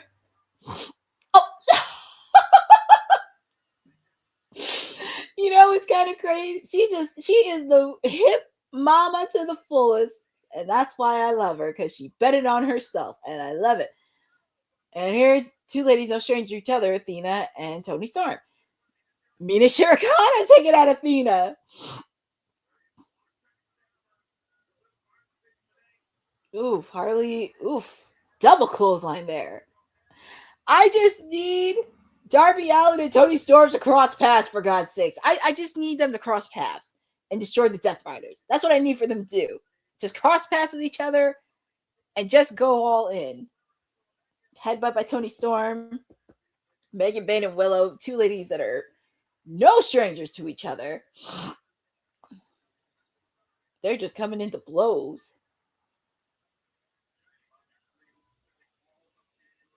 And so far, Megan Bayne hasn't been pinned since April. I know she has an undefeated record on Collision, but her overall record, she only has one loss. And that is against Timeless Toni Storm. Well, here's Athena.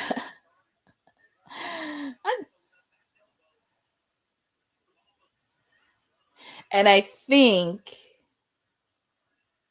the second women's match, Jamie Hayter and Isla Dawn, is going to be staged for the Collision Hour. Ooh, nice Hurricanrana by Megan Bayne. There's a reason why she's called the Megasis. And Harley, she's had her issues with Megan Bayne as well.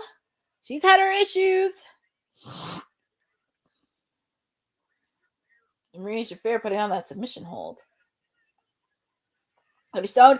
Oh, she got the hip movement.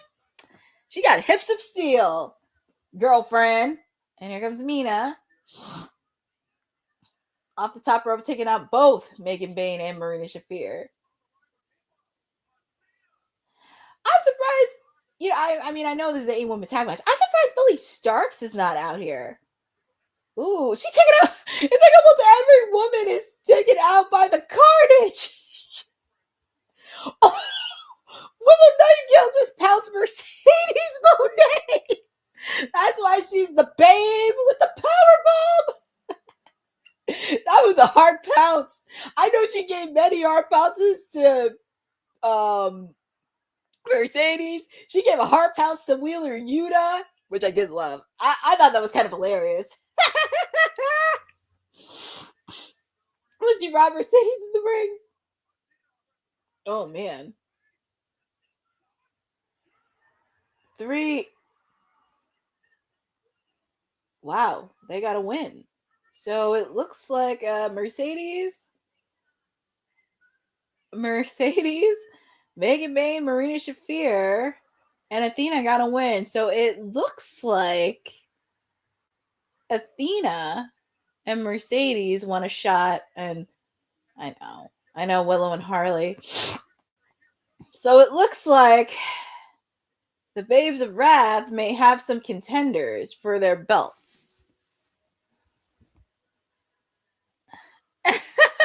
I know, Boza. Hopefully they make a story out of this and don't BS this one, because I would like for the Babes of Wrath to continue on that reign a little bit further. But I do have a feeling they may have a match at World's End. So, well, we shall see, Boza, because I know, because sometimes, you're at the top of everything else and you have all these belts, but soon enough, Mercedes, don't worry, Boza, because sooner or later, Mercedes' world is going to come crashing down.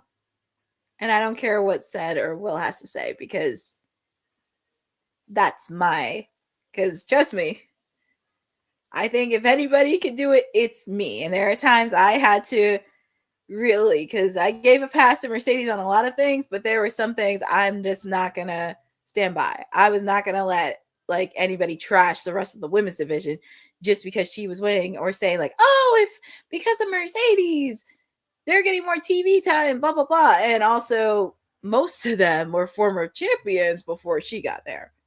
That was the thing that it did bother me a bit, and it had to be said, because I was like, I'm not letting some of these people in the women's division get thrown under the bus. Well, Boza, to be fair, that's just Mercedes being a heel, but it looks like they got their first challengers, because I thought at least we were going to see the Timeless Love Bombs be their first to have a rival with them, but I think it'll lead to a bigger story, because Mercedes is going to have a crash out sooner than you think. She's going to have her crash out. So, I mean, let her have her success, but she's going to have a crash out. But since we're on commercial break, we're going to take a little bit of a break. So make sure to stretch, get your beverage, go to the bathroom, everything else. So I'm going to stretch out for a bit, and I will see you back here shortly.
Back, and just in time, because we have some Continental Classic action happening in the Gold League. We have Pac taking on the Aussie Proto Style in Kyle Fletcher. Oh my, so that's Continental Classic match number 2. So, and also, if you did not catch it earlier, this Saturday, they will be doing the second part of the Holiday Bash on Collision. We're going to have Kevin Knight, from the Gold League, we're going to have Kevin Knight taking on Kazuchika Okada, and Speedball Mike Bailey taking on Jungle Jack Perry. Yes, and we kind of knew it was either going to be the ladies or Pac versus Kyle Fletcher, but it's really good that they're going to end it with the Continental Classic, which I love. And I love that Renee Paquette's doing these sideline reporting of the Continental Classic.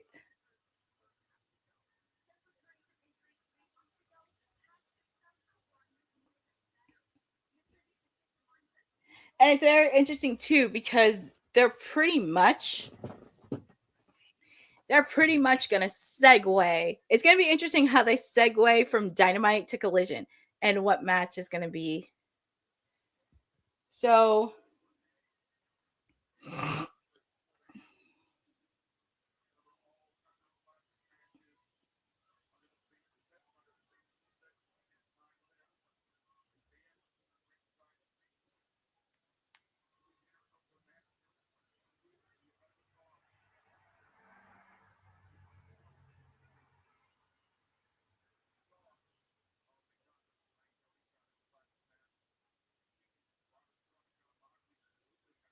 oh, thank God. I don't have to deal with Don Callis. I thought I had to deal with him commentary, but thank God I don't have to deal with Don Callis.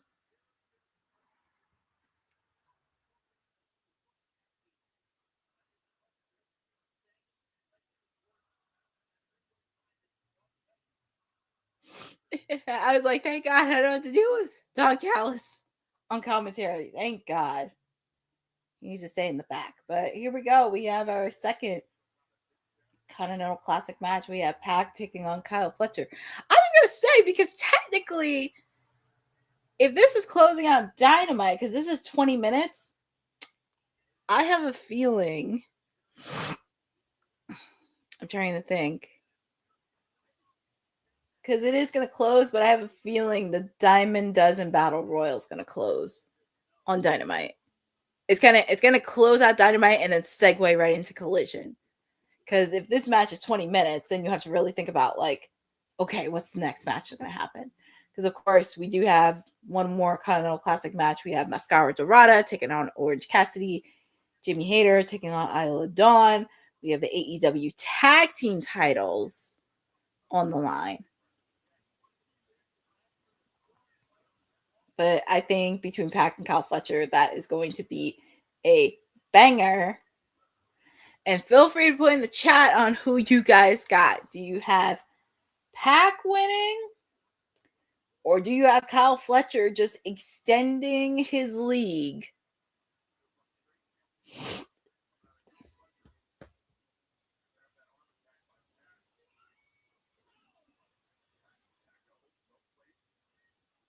Ooh, that's nice athleticism by Pac. And ever since he came back, ever since he made his return from All Out in Toronto, he just looks so jacked. I know, Boza. It is a very hard one because I just don't want another draw. I really don't want this to end in a draw. I need somebody to win, but that was a nasty clothesline by Kyle Fletcher. I guess some people. I guess he's getting. You know, it's funny. He's a heel, but he's starting to get a standing ovation.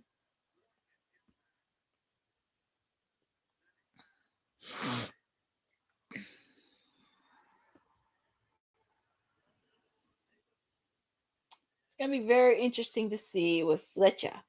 And technically, I just realized this. This is the second week in a row we have an international match because last week, Kyle Fletcher from Australia, Speedball Mike Bailey from Canada.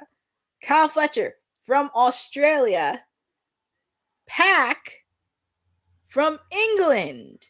Because we're in his home country of England.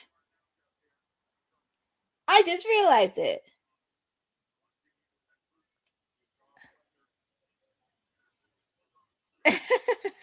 I know, right? Oh man, Kyle Fletcher.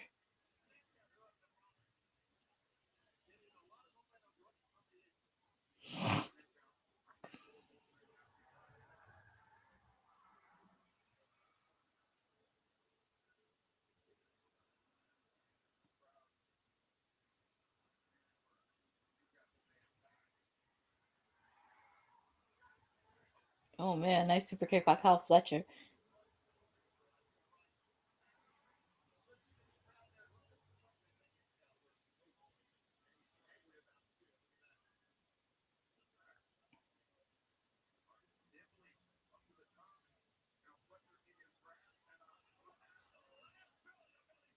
I'm not gonna lie, that was a banger.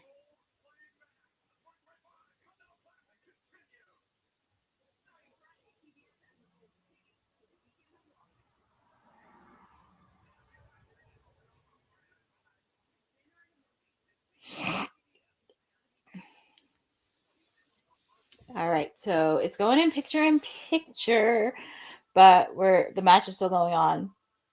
It's gonna be very interesting with Pac and Kyle Fletcher, but we are at hour number 2, so you're spending time with me, your time with Celie, in this special holiday bash edition of AEW Dynamite, AEW Collision. We're on the road to World's End, and oh my god, it's pretty much been interesting throughout this whole night. I mean, my goodness, we had Continental Classic action. We had MJF make a surprise return. My god. We have now a 4-way match for the AEW World Heavyweight title. I'm still trying to wrap my head on the promo that MJF did, and I don't know how.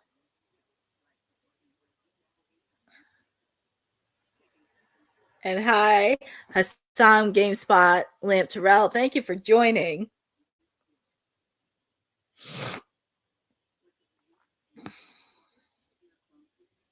Oh boy. Well, it's been a very solid, interesting episode so far, and we're at hour number 2, and we're about to be almost in the final hour. So crazy. But Pac and Kyle Fletcher are going to go at it. And just a friendly reminder regarding the rules with the Continental Classic. It's 20 minutes. 20 minutes on the clock. If you win, you get 3 points. If you lose, obviously you get no points. If it ends in a draw, you get 1 point. And pretty much it's anybody's game at this point. It's anyone's game at this point. So, yeah.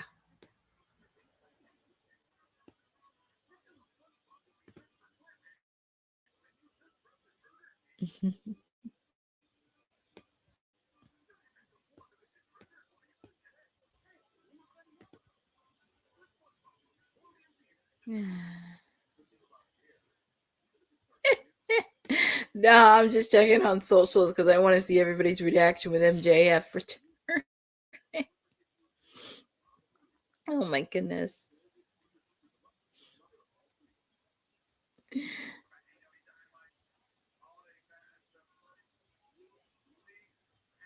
Oh boy. Well, we're back live with Continental Classic action in the Gold League. We have Pac taking on Kyle Fletcher.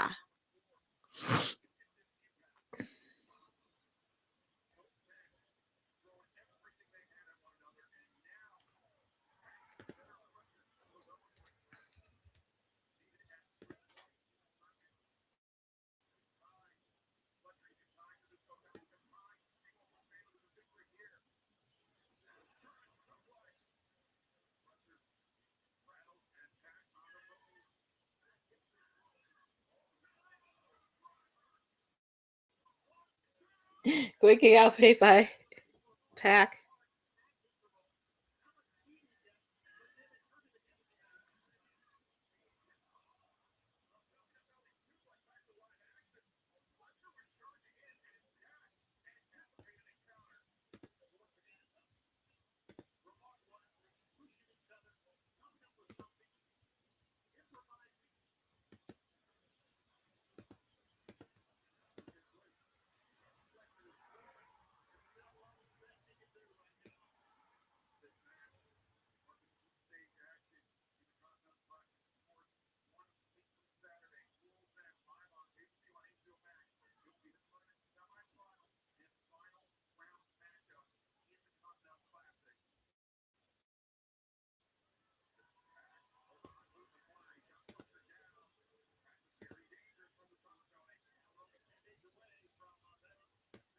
Okay, I had to remove those comments because that was a little bit too inappropriate for that. But we're just getting on to speed because in my chat, I want to make sure everybody's welcome. At the same time, people be respectful for one another. But we have some Continental Classic action in the Gold League. We have Pac taking on Kyle Fletcher.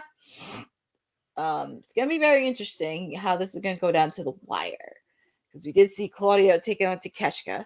And hi, James. Hey, James Hayes. Thank you for joining on this watch along for the AEW Holiday Bash. You're just entering a good match in the second match of the Continental Classic. Kyle Fletcher and Pac. And so far, it's been pretty even with these two. But like I said, we do have Collision tonight at 10. Okay, so our kitty said 10 minutes are remaining in this match. There are 10 minutes. But after AEW Collision, there will be the countdown to AEW World's End. So they're going to take a look at some of the matches already in place. And then we do have a AEW Collision Holiday Bash, the second hour this Saturday.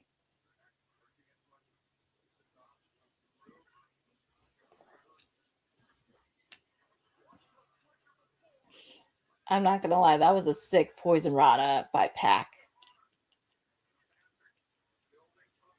He just has that agility, Pac. And Kyle Fletcher kicked him in the face. Leg or bomb.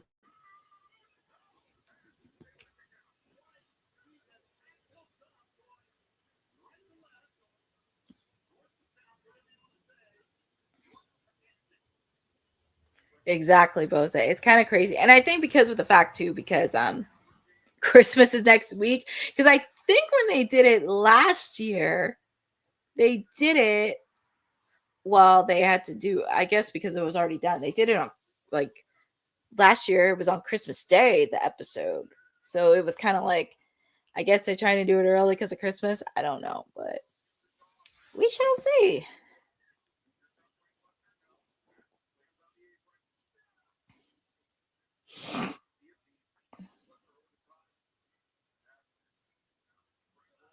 Oh man, look at that strength of Kyle Fletcher. He just carried Pac like a rag doll. But Pac got him in the submission hold.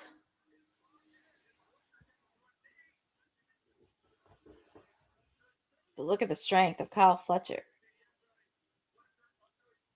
But shout outs to Kyle Fletcher, by the way, because in his interview with Chris Van Vliet yesterday, he renewed his contract within AEW. So congratulations to him. But look at Pac, he's putting a submission hold on him, and Kyle Fletcher looks like he's fading. But he has his foot on the ropes. I'm not going to lie. I'm looking forward to seeing this Diamond Dozen Battle Royal. I'm very curious who's in it because it looks like we have Shelton Benjamin, Ricochet, Mark Davis from the Don Callis family, my guys, Anthony Bowens and Max Caster. We will talk about those two after this match because there's some tea that needs to be said. And I don't think a lot of people are paying attention to that particular storyline, but I have.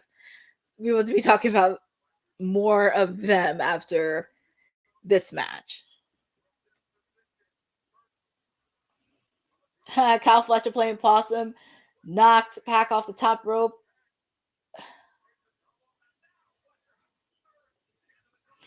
Kyle Fletcher's working with urgency.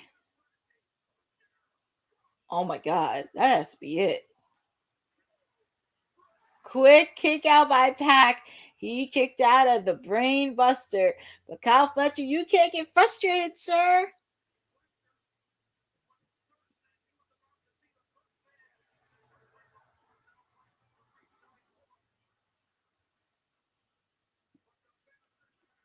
Because if Kyle wins, he would extend his lead.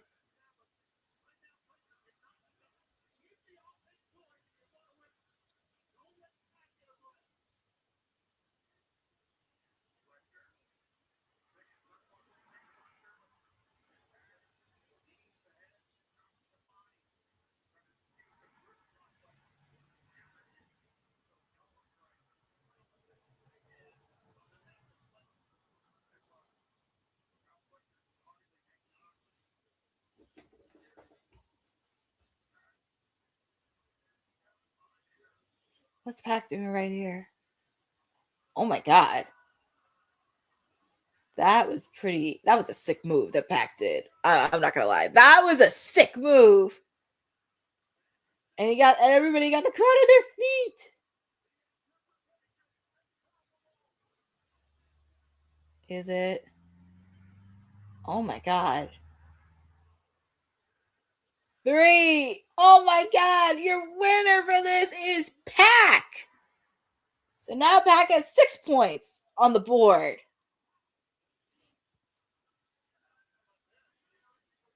6 points on the board in his home country. So we're seeing the bracket for the Gold League. So 3-way tie between Okada, Speedball, and Fletcher.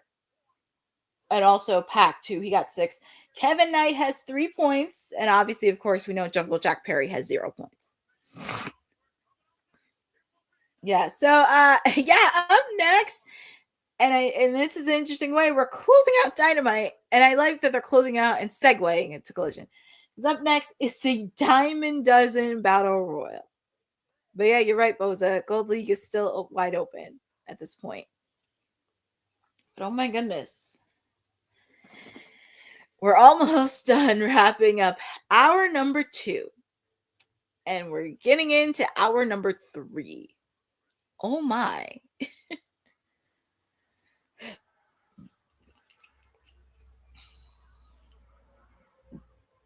Oh my.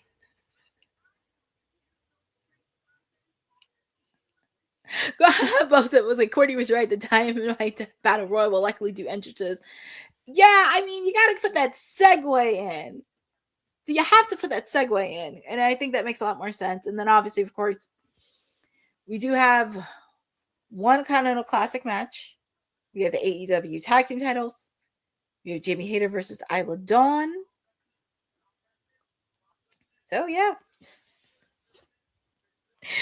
Oh my goodness. I'm very curious who's going to be the last 2. I know for me, I think I would love to see Shelton Benjamin be one of the last 2 participants in the finals, semifinals, or whatever you want to call it, on whoever wins. I would love to see Shelton Benjamin, with the fact Bobby Lashley is injured. So it's an opportunity for Shelton Benjamin to get some shine in. Because I could see him. I know people would say Ricochet, but Ricochet is the national champion. But also it would keep that rivalry between like the Demand against the Hurt Syndicate, which I guess would work. But I think I'm going to throw a wild card in there. I wouldn't mind seeing Shelton Benjamin and Anthony Bowens be the final 2. Because I feel like there's some unfinished business between, like, well, when Max and Anthony were the Acclaimed and the Hurt Syndicate. So I wouldn't mind. But yeah, it's going to be very interesting. But feel free to put in the chat who you guys got as the final 2 participants for the Dynamite Diamond Battle Royal. Yeah, so, but also congratulations to Pac. Like I said, Gold League is wide open. I mean, anybody could take it. So, we shall see on that. It's hard to believe 1 week from tomorrow it's Christmas. And yes, Boza, because I know you mentioned this earlier. I will be doing a watch along for AEW World's End. You will be getting a watch along for that. I'm still kind of figuring out because I know next Wednesday I'm not doing a watch along. I'm not doing one on Christmas Eve because it's Christmas Eve and we get to spend time with our families next week. So that's that. I'm still on the fence for New Year's, so I'm still on the fence. So you may, but here come the entrances. Here comes Luchasaurus, and I think is that Brody? I think that's Brody. Is that? Oh, so Brodino. So both members of Brodino are going to be in it. Okay. I can give it that. which is crazy. I didn't think Bandito would be in it because he's the reigning Ring of Honor World Heavyweight Champion. But and we have the Gates of Agony coming in. Oh, that annoying bald-headed nerd Ricochet. My God. And it makes sense for the Gates of Agony to take out Brodino with the fact they are former AEW tag team champions. It's going to be very interesting to see this. So, and we see Ace Austin, who, by the way, had a match with Ricochet a couple weeks ago. Oh. All right. Well, and I love that Shelton Benjamin is just staring at this because we know how Shelton Benjamin is. And, he's going one-on-one with Luchasaurus. So, yeah, the match just started. It's been a while since I've got the rules. So, Excalibur explained the rules. So, pretty much you have to go over the top rope, which is obvious. I mean, can't do that. Very interesting to see Luchasaurus and Shelton Benjamin go at it. It's like insanity. Oof. Josh Alexander. So who's going to be the first to get off the top rope? Well, this is Shelton Benjamin's opportunity to shine because I do have him as one of the contenders. And of course, I see my boys.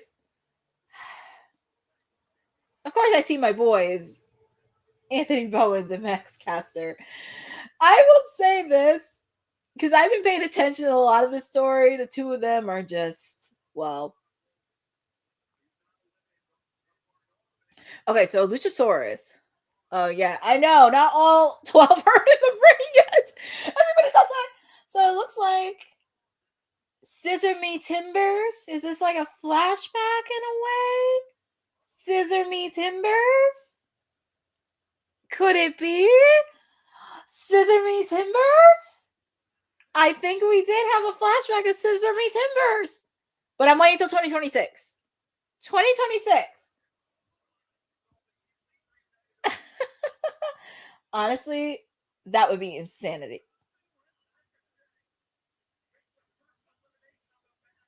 Oh, well, obviously, of course, Max had to be the first to go. I hope they keep Bowens a little bit longer. Well, it looks like the Gates of Agony and Ricochet. But here comes Sheldon. Sheldon has his own issues with the Gates of Agony and Ricochet. And Ricochet, they both went through the ropes. So, and I know Shelton Benjamin wants a piece of. Oh my goodness. Here comes Ace Austin and Mark Davis. So far, our official elimination, we have Max Caster eliminated from the Battle Royal. So it's official. But obviously, we still have Ace Austin, Anthony Bowens, Ricochet, Shelton Benjamin, Josh Alexander, the Gates of Agony. Oh, Ace Austin, he's out of there.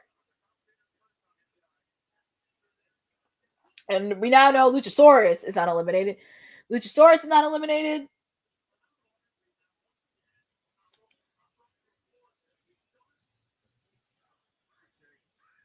I don't think Sheldon's eliminated. Is he? And I know Bowens has a piece with Ricochet. Man, and it's funny. I had Sheldon winning this match too.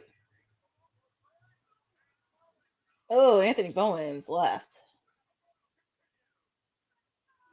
Oh, wow.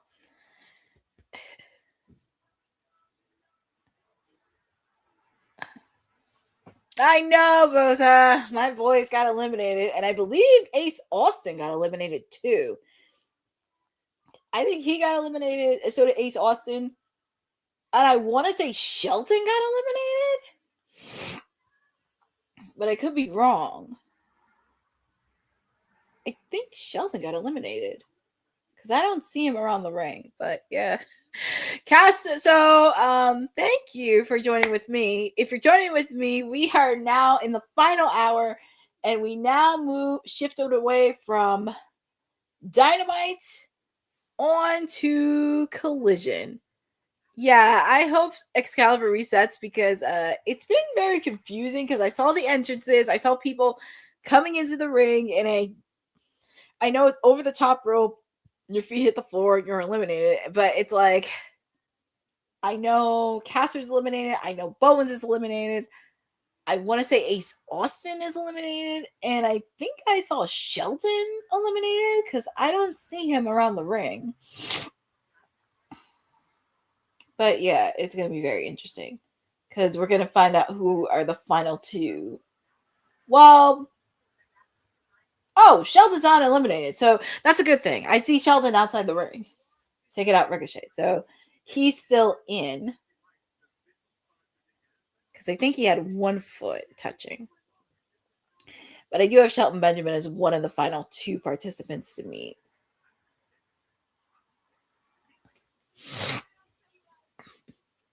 Thought it was nice to see my guys, Bowens and Caster, on TV, even if it was for a little bit. But the storyline has been very interesting, and I've been following it very closely, but I do think they're going to reunite in 2026. With the fact, 2026, they're returning to Wembley Stadium. And when they were the part of the Acclaim, they were part of the first two Wembley Stadiums. So it's going to be very interesting. Like, tease it a little bit slowly. So, okay, so Shelton's not officially eliminated. So that's a good thing. But him and Luchasaurus have been going at it. And like I said, it's a miracle that Luchasaurus can stand on his own 2 feet, especially what happened to him within the last year where he almost had a serious health scare that almost took his life. But he was able to turn that around, focus on his health, and now he's back on TV with Jurassic Express. But we are back live. So it looks like we're pretty much shifting. So we're kind of still on AEW Dynamite, but it's going to shift right into Collision shortly.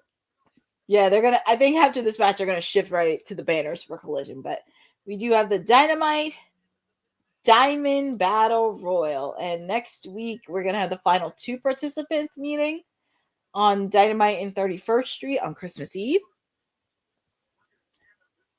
But also, like I said, feel free to put in the chat on who do you guys have as the final 2 participants. Shelton Benjamin taking up Ricochet. I love that they're throwing Ricochet like a rag doll. So I have Ricochet and Brody King as the final 2. I wouldn't mind seeing him and Brody go at it. Mark Davis is eliminated. Luchasaurus is eliminated.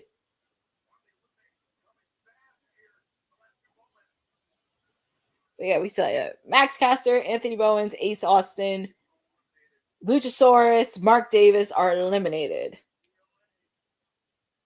Hi, Fletcher Cole.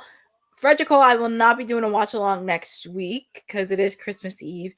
I will be doing a watch along for AEW's World's End. I'm still debating on doing a watch along for New Year's Eve. But I'll probably let you know by Friday because I'm still trying to figure that out. But yes, you'll be definitely getting a watch along for AEW World's End. Maybe New Year's Eve. But I'll let you know because I'll be on WWT Live on Friday.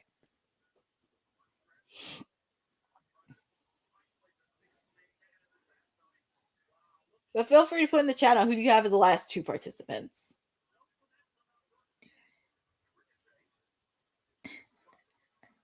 Either both, it's all good. So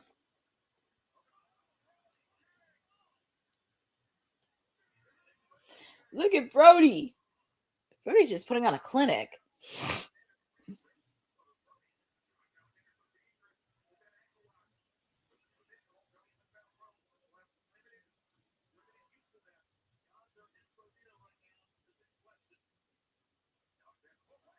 Oh my god, Josh Alexander's eliminated. Look at Bandito. And it's funny, he's the reigning Ring of Honor world champion. Oh boy. Look at Brody. He just smashed a Ricochet like a sandwich.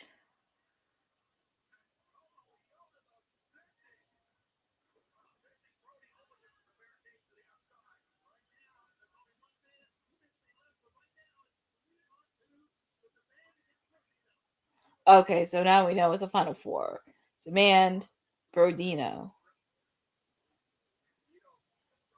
Well, Shelton Benjamin's not the final one. I guess I could do Ricochet and Brody King. Because that would make a lot of sense.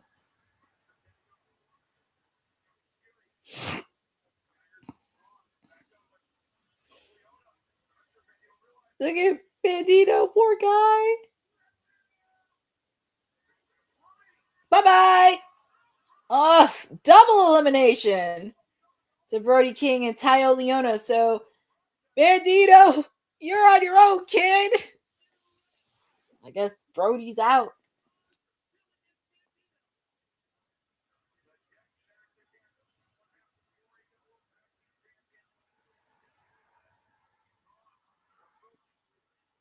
Tayo, Bishop Kong, Bandino, and also Ricochet. Yeah, because Ricochet has not been eliminated, so. And I guess it makes a lot more sense. He's out of there. So it's down to two. So the two participants that will meet next week are Ricochet and Bandino.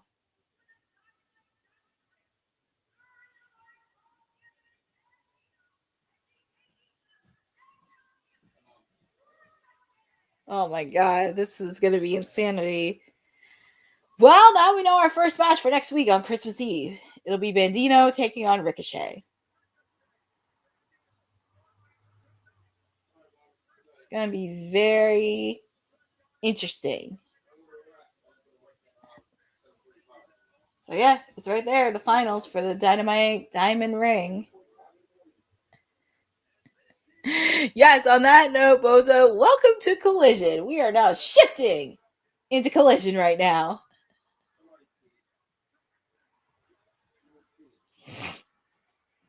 We are shifting right into Collision and just have to change the banner. Just have to change the banner and everything else, but seeing the fans interact with Bandino.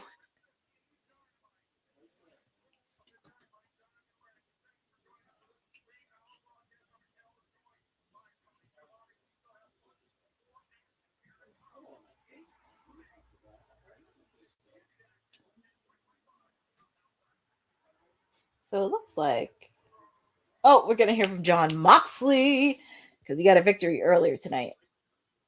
Let's hear what Moxley has to say.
Well, Jon Moxley gave some praise to Roderick Strong.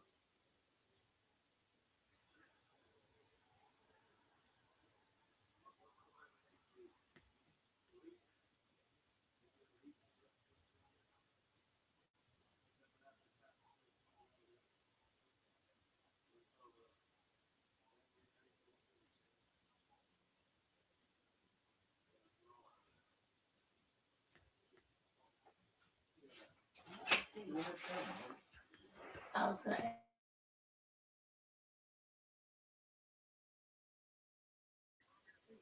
There is just so much interruption. And that reminds me, freshly squeezed Orange Cassidy. He's coming in for his match in the Continental Classic Blue League against Máscara Dorada. Of course, I have to have my shades on for Mr. Orange Cassidy.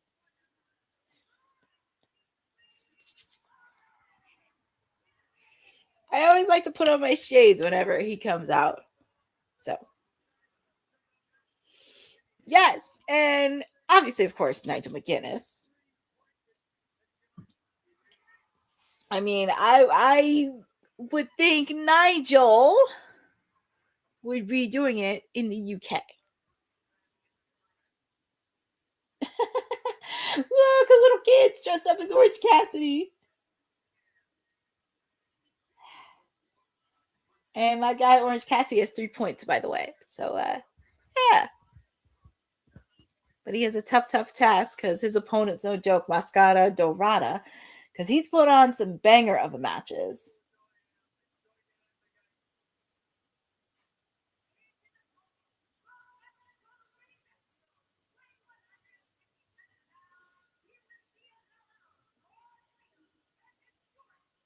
Here he comes, and he's put on a lot of good matches since he's been coming to AEW. Obviously put on that banger of a match in that triple threat match for the AEW Unification title. Him versus Takeshita versus Okada at All Out Toronto. That was a good match.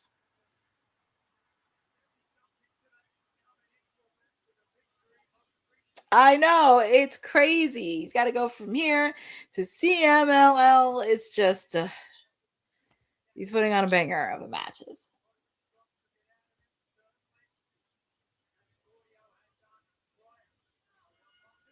But here we go. Our final Continental Classic match for the night.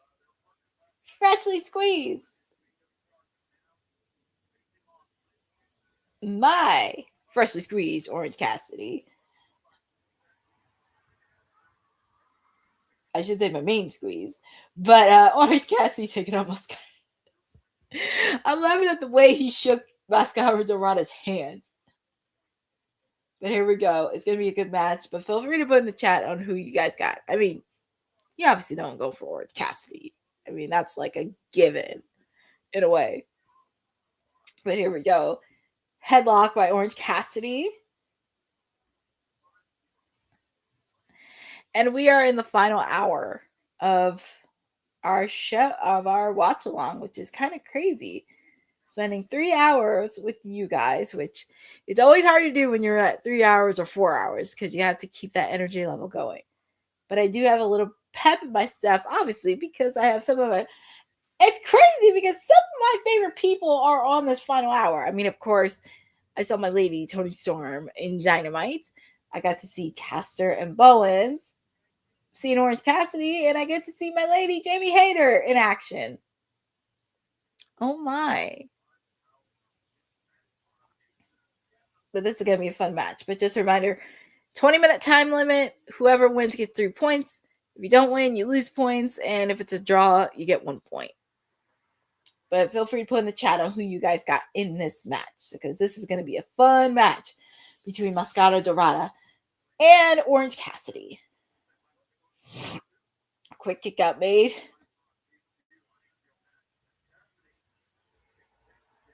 Orange Cassidy looks so puzzled. He looks so puzzled. He's...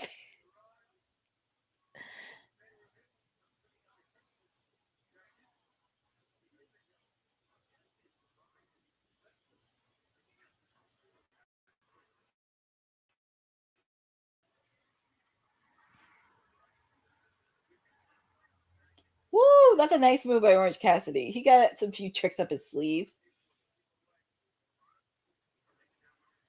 And also with the fact, too, Orange Cassidy has wrestled before in CMLL in Arena, Mexico. Don't let his looks fool you. Don't say that. You think Dorada will win? He's not making Orange cry. Orange Cassidy never cries. But we do have picture in picture. We still have the Máscara, Dorada, and Orange Cassidy. They're going at it as well, one-on-one. Definitely pretty much even at this point.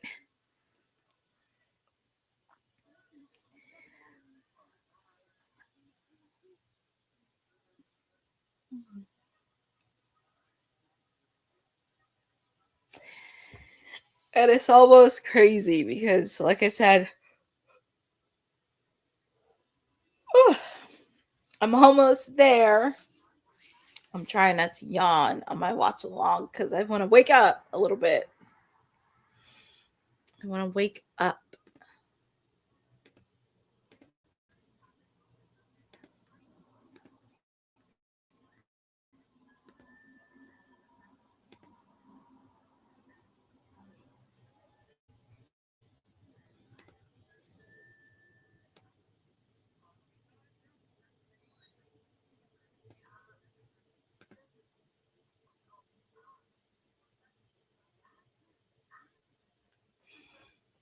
Oh, look at that submission hold Máscara Dorada's putting on. That's pretty impressive.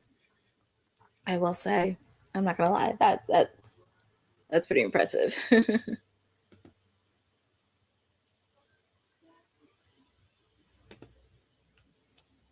Look at Orange Cassidy. He's responding to that same submission hold, and that's very impressive.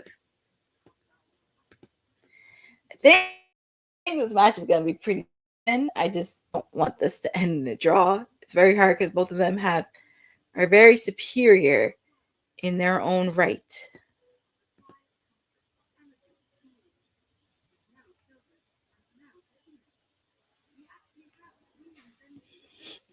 And Máscara Dorada is putting a submission hold onto Orange Cassidy.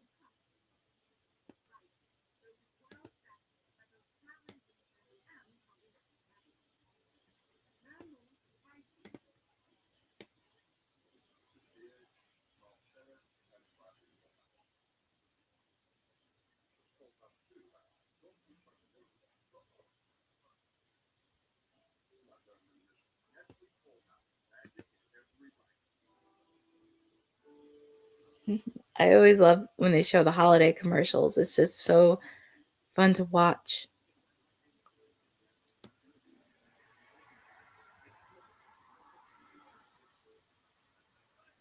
But we are back live. I keep forgetting this is a taped episode, but we're back from Manchester, England. We do have the Continental Classic in the Blue League. My main squeeze, freshly squeezed Orange Cassidy taking on Máscara Dorada. Our final Continental Classic match for the night. It's been pretty much even so far. It's like these guys know each other so well. Orange is just looking confused, like, what am I doing? He's trying to do the look by no hands, but Dorada stopped him.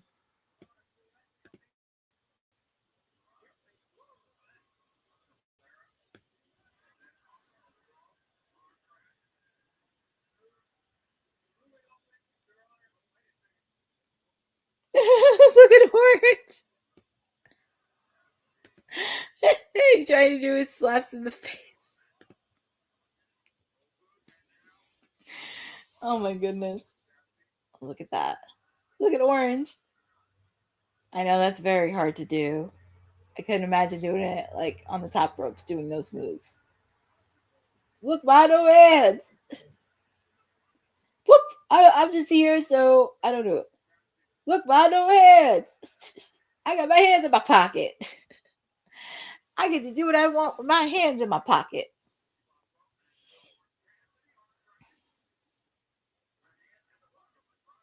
Ooh, nice. He had a pep in his step.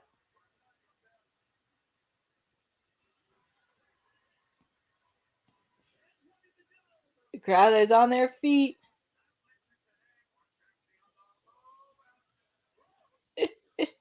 That is so cute. Ooh, that was an impressive counter by Máscara Dorada. Yeah, Nigel, that's what you say. Incoming. This is about the Continental Championship. Ooh, nice move by Orange Cassidy. backbreaker.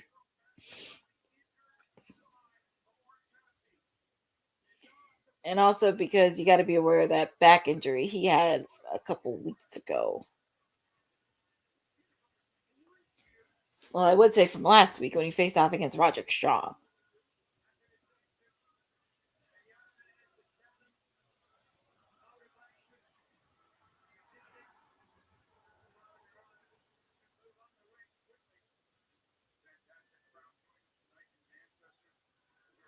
Oh, nice crossbody. Quick kick out by Orange Cassidy. Don't underestimate Orange Cassidy's resilience, folks. Don't do it.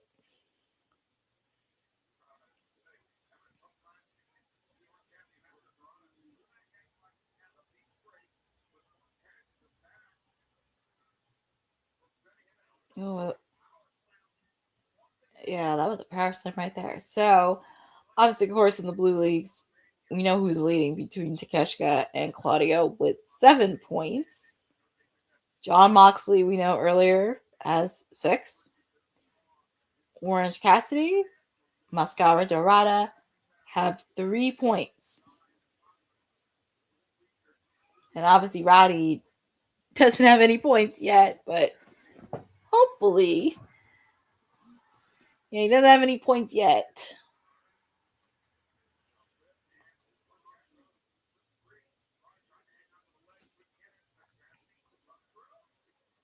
Ooh, that was a nice move by Máscara. He just using his athleticism. DDT.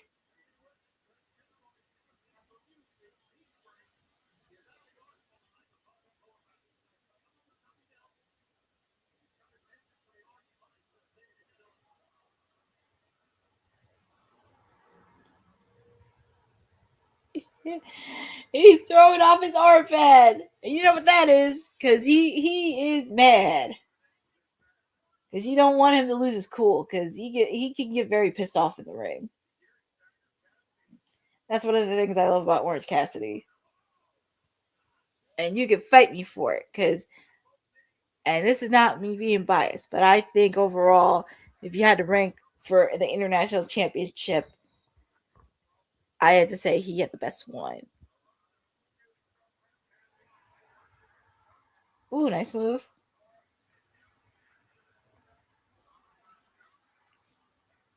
Oh boy. It was like tag on the pinfalls.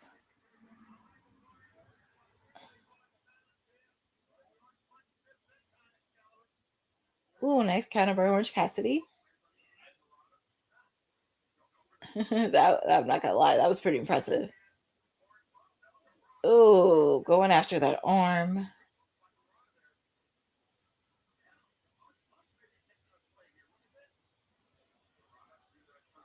Ooh, nice catch. 3! Oh! My winner! The main squeeze. Freshest squeeze, Orange Cassidy picked up the victory, and he has 6 points on the board. He's moving up. He got 6 points on the board. Tied up with John Moxley. But yeah, got 6 points. Yes. Give that man his shades. In the words, where is my mind? Did he really throw his shades? He really threw his shades. Máscara Dorada trying to put on his shades. I guess to him that's a sign of respect. He gave him his shades and tried to put on his shades. But up next, we have ladies action. We have Jamie Hayter taking on Isla Dawn. So I'm guessing the main event is going to be the 18 titles, which makes a lot of sense in a way. But yeah, I mean, it's almost 10:30. Soon to be last 30 minutes. Oh my. Oh my, oh my, oh my. I'm going to check AEW socials to see if there's anything happening.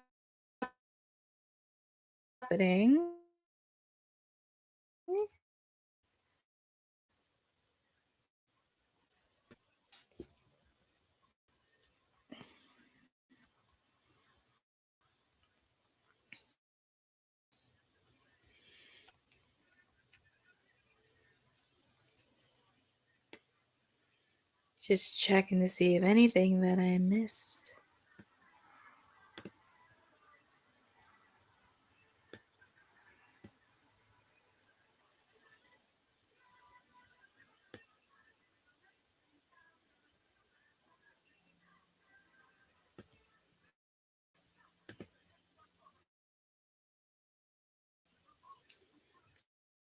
Could you check this? I haven't seen anything from AEW regarding AEW. Regarding AEW. Then I'm trying to. My brain's just like poof. You know, you get after a long day, your brain's like it's trying to figure out something. But I will say it has been a good, solid episode. I will say. I'm not gonna lie.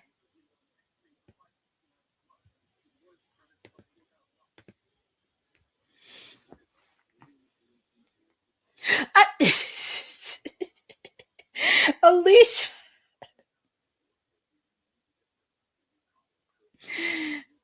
Alicia.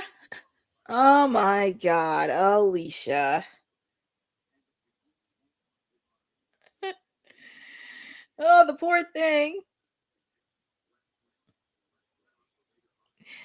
Poor Alicia.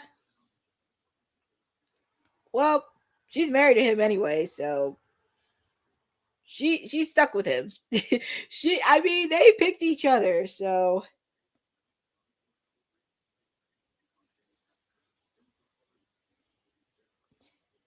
but it has been a good one.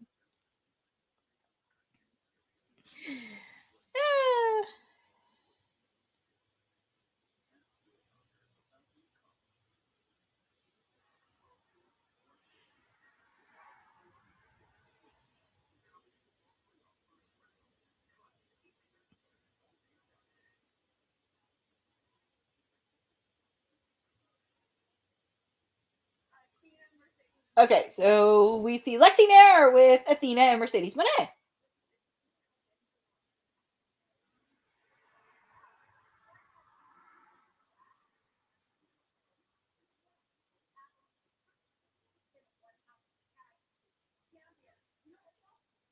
Well, Mercedes did pin Willow.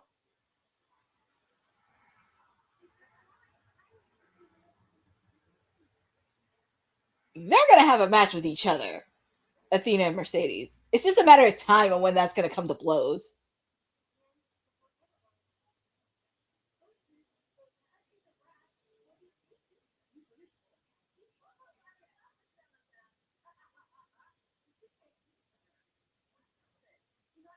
Is she really putting a threat on to Tony Khan to make that happen?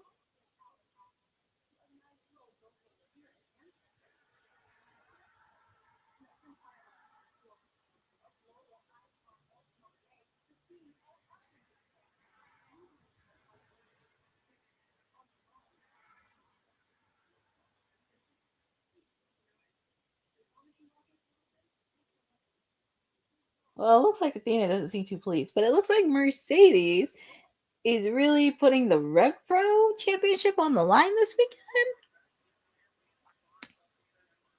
It's going to be very interesting to see. It's going to be very interesting to see. But Mercedes and Athena won the AEW Women's Tag Team titles. I would not be shocked if it was officially announced at World's End, but it looks like Mercedes wants to be in action on Saturday, defending her Rev Pro Women's Championship.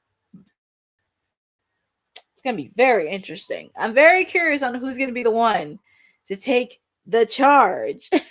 Well, Boza, I may have to watch this on Saturday because this is going to be very interesting to watch.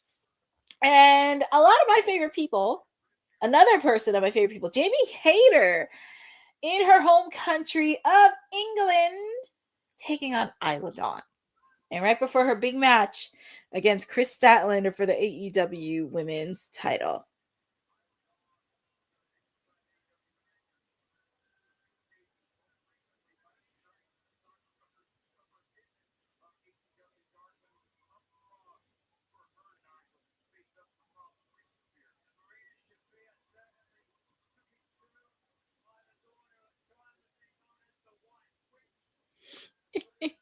Yeah, I know, Boza. I think I may have to watch on Saturday because I know I'm happy that Isla Dawn's getting a showcase. And I meant to say this because I have been following Ring of Honor a little bit. She's paired off with the grizzled young veterans, which makes a lot of sense because at least they can team up and work well with each other. But happy to see one of my other favorite people, Jamie Hayter, in action against Isla Dawn. This is going to be a very good match between these two ladies.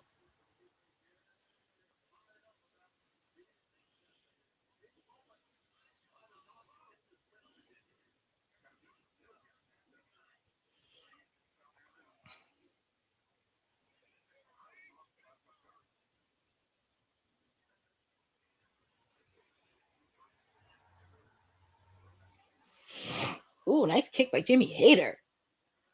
She didn't want that AEW Women's title. She really wants it.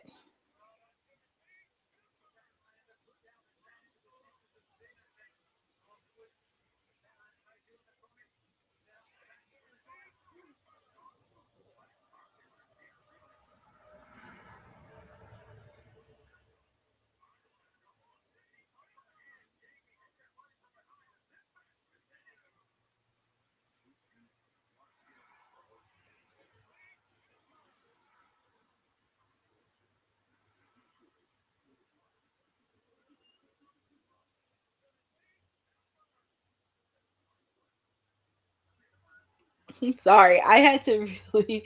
Sorry, I was posting on social because I still can't get over that Caster and Bones did a Scissor Me Timbers, and we haven't seen that in forever.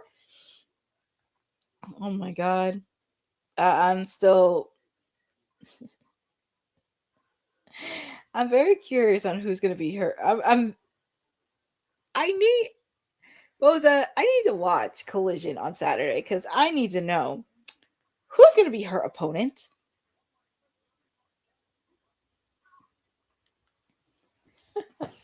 But here we go. Yeah, we're after 10:30 and I can't believe it because we have one more match left. We have the AEW World Tag Team titles. Oh my god, it has been a fun one. Yeah, and I'm looking at the picture-in-picture. It looks like Isla Dawn's doing some work onto Jamie Hayter early on, but yeah, Isla Dawn is somebody I would not mess with, and I'm happy she is getting another second chance opportunity. I just wish kind of Tony Khan, and especially going to 2026, I hope there is some plan in place on how to improve Ring of Honor because I want to see Ring of Honor thrive in a way. I do want to see them thrive in a way that doesn't make them like less of a product, but also Monday on WWE TK and Kane were talking about this, and I was like, they should use Daly's Place as a place to train because they have Daly's Place. That's where it started in AEW. And I do think that's something they're going to have to really think about. Isla Dawn is showing some really good offense. I will say it has been a very solid episode of these 3 hours. I mean, MJF coming back. I just can't believe he took and mentioned WWE. And this is an edited tape.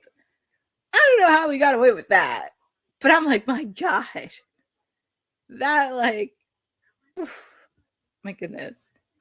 And then we got to see a little bit of Caster and Bowens having flashbacks from the Acclaim doing a Scissor Me Timbers, which I still can't believe it. and obviously the ladies. But yeah, and also Mercedes Moné putting an open challenge to somebody.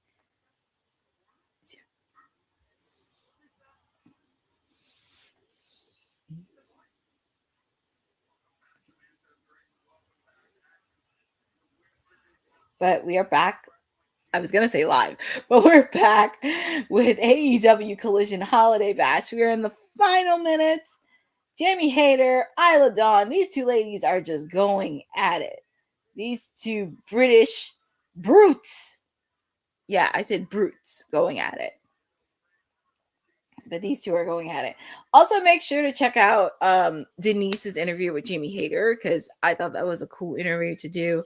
And I did find out that she sews most of her wrestling gear, which I thought was really cool. And I did not know that about Jamie Hayter. And that's very, very cool that she does sew her own clothing. And I always love hearing some of the interests they have.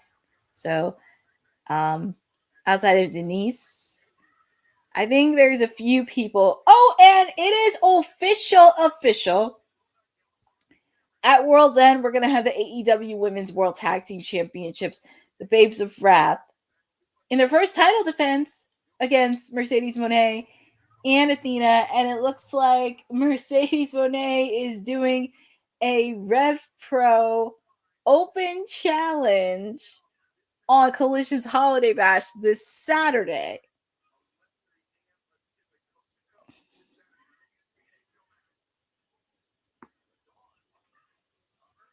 I think I'm gonna watch that match. I'm very curious on who she's gonna pick. Like, who is gonna be really stepping up? Because for me, I could see somebody from like in the UK independent scene that could step up to the plate. Let's get a good solid match in. But feel free on any guesses. Who do you guys have? Ooh, that was a nice move by Jamie Hayter. Haterade! She just put a jam-packed Haterade. Ooh. No, that's okay, Boza. Yes. So, yeah, that's what I'm thinking, Boza. It could possibly be somebody from Ring of Honor or somebody in the independent space from the UK. So, we shall see who steps up to the plate. Oh, Siri's a good pick. Siri's a good pick as well. Siri. But yeah, Jamie Hayter picked up a win. You know, one of the things I wish, because I know Jamie Hayter wants her AEW Women's title back. One of the things I wish they would do with her character, because I feel like she can be a top lady. I feel like, ooh, and the Sisters of Sin, Julia Hart, Sky Blue, and Tekla, they just threw Isla Dawn outside the ring. And here comes Tekla. Tekla has been she's been eyeing Jamie Hayter for since May of this year. And she's been eyeing the AEW Women's Championship match. Tekla wants to put a beating on Jamie Hayter right before her big match against Chris Statlander. But here comes the AEW, the reigning AEW Women's Champion, the Cosmic Killer, Chris Statlander. I just hope they don't butcher. I just hope, see, that's why she's a woman of many muscles. That's what I love about her. And Chris Statlander wants a payback, because I think after Jamie, Saturday Night Fever, she is the women's champion. And it's like, it kind of takes away from like her and Jamie going at it. I'm like, her and Jamie need to go at it. Oh man, Haterade. Damn, that was a miscalculation, or was it intentional? I don't know. But Jamie's like, Jamie doesn't even care.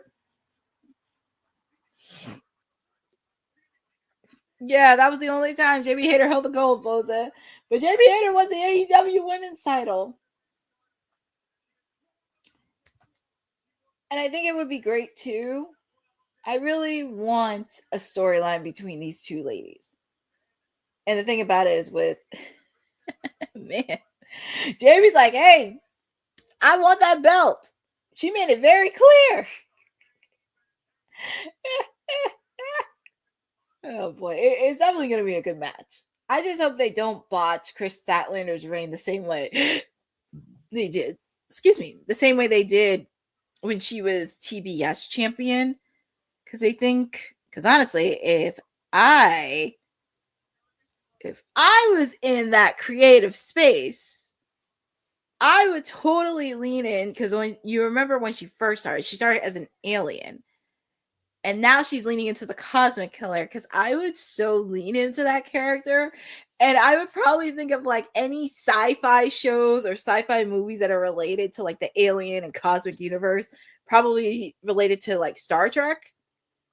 Because I think that would be really good for her character to really amplify it. And also I would give her at least 1 or 2 vignettes to really embrace that Cosmic Killer character. I think that would be really cool for Chris Statlander, and just give her some potential opponents. I mean, obviously, Jamie Hayter could be one. I would love to. I know somewhere down the line she's going to face off against Tekla, and I could see possibly Thunder Rosa. I wouldn't mind seeing Thunder Rosa be a heel. That would be really fun for her to be a heel, because I just realized the women's division doesn't have that many strong heel figures. I mean, obviously they have Mercedes, they have Athena, Marina Shafir is with the Death Riders, Megan Bayne. You don't want to make her lose a lot of matches, so it's kind of like you have to figure out like who's going to be your strongest heels in that division moving forward.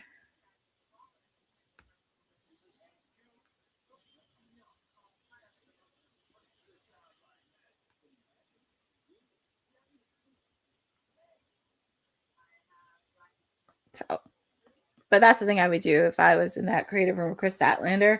And for Jamie Hayter's character, I know people lean to Daphne, but I always think of music, and I think of like, oh,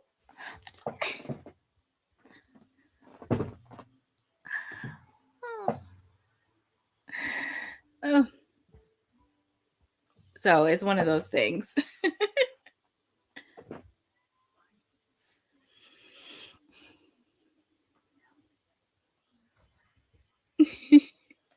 It's just one of those things.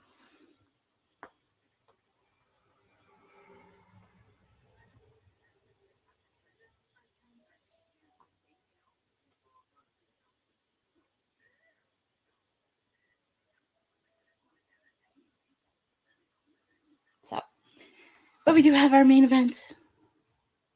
We do have our main event, the AEW Tag Team titles.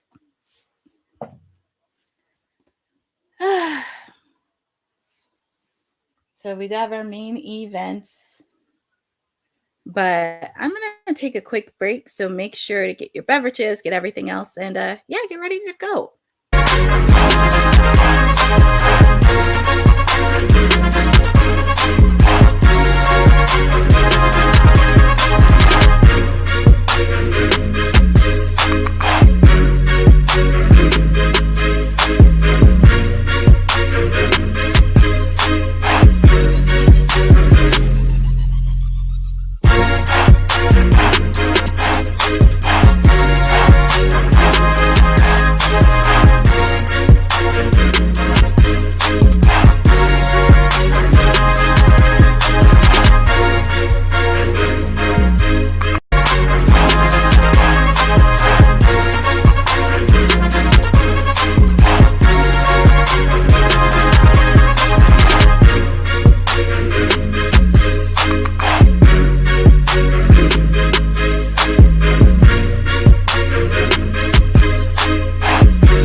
But we're back with our main event, taking a quick little minute.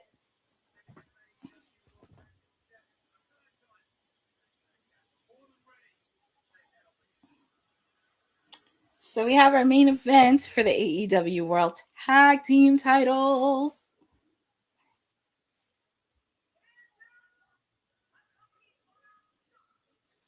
Yeah, that little weasel, Stokely, with the reigning tag team champions, FTR. Oh, it's going to be a good match.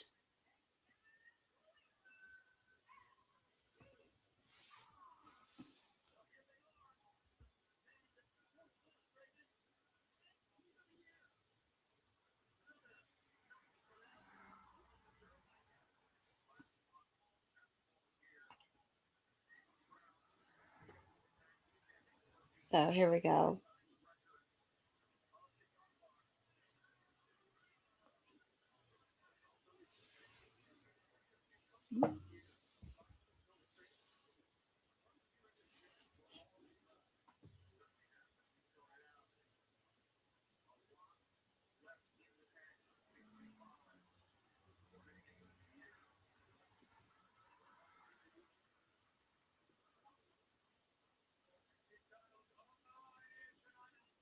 Well, tag team titles are on the line. And I think this is the first defense for FTR since being crowned as champion since Full Gear. So, yeah, that little weasel's going at ringside. And here we go. Our main event for AEW Collision's Holiday. Oh my God. I'm not even going to read that sign about Stokely because I don't want us kicked off on YouTube, but here we go.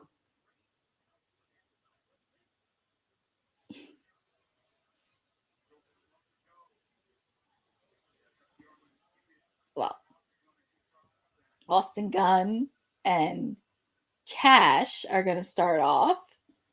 So it's going to be very fun. And don't underestimate Austin Gunn. He is a former AEW Tag Team Champion.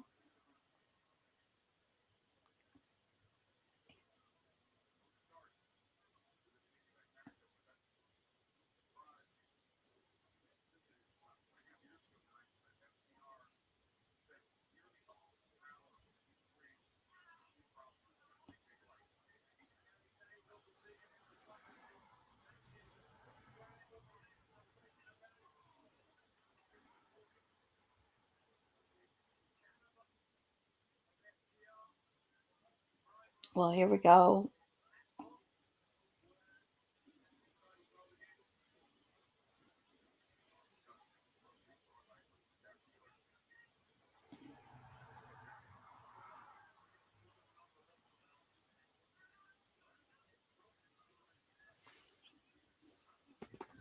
All right, here comes Juice Robinson taking out Cash, and I still can't get over that promo FTR did with Juice Robinson and Austin Gunn. And I can't believe Cash called him Mr. Tony Storm, which I find really hilarious, and did not even mention it on live TV, which is crazy.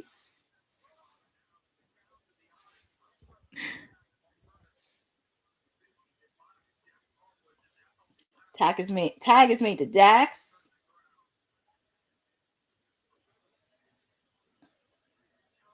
Feel free to put in the chat. Do you guys have FTR retaining, or do you have the Bang Bang Gang? I mean, for me, I'm picking FTR to retain just to continue that reign. And hopefully, somewhere down the line, we do see Edge and Christian returning.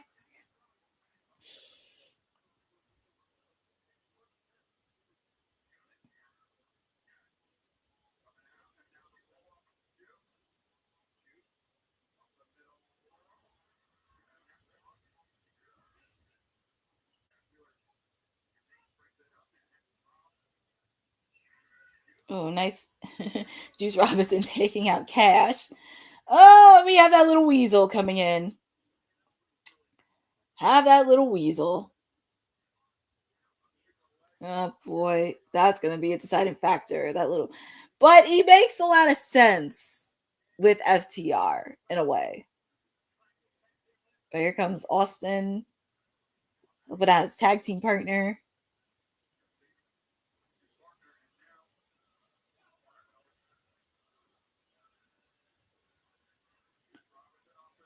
Nice move by Juice.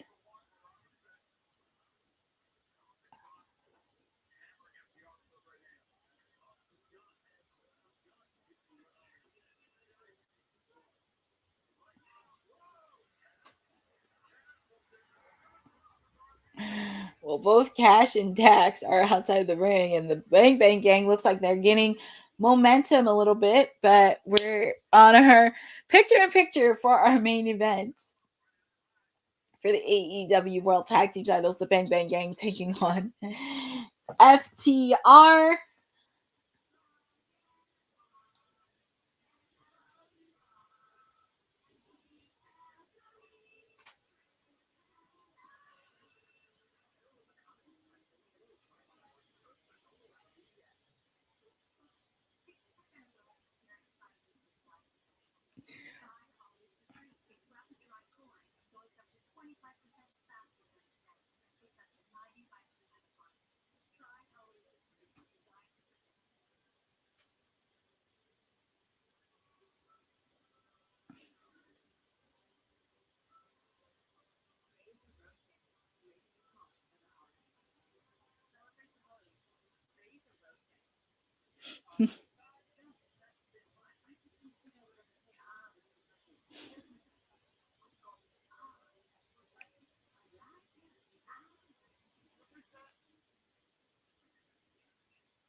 Oh god. So just checking in on my socials because I'll check that a little bit later.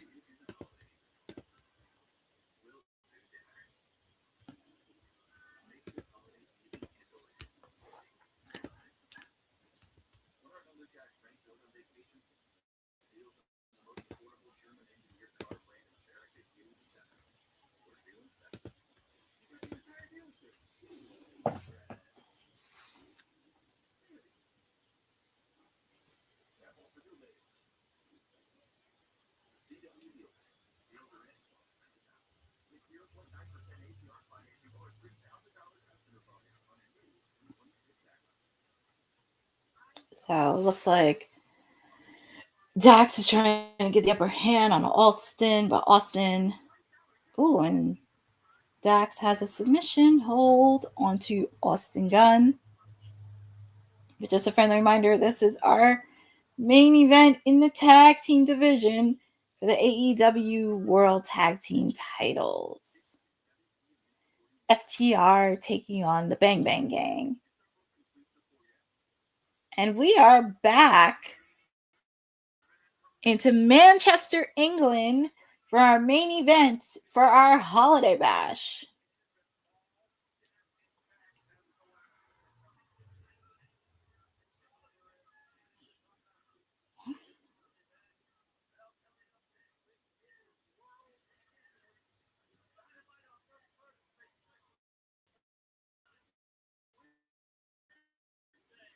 So, and they're also showing for next week. So yeah, they're showing next week for World's End because next week is World's End week, but it's also Christmas. So next week from tonight, Christmas Eve, Dynamite on 31st Street. We also have Christmas Collision, which is next Thursday on Christmas Day. And then obviously, of course, we have 0 Hour and World's End next Saturday. So it's going to be an interesting week full of wrestling.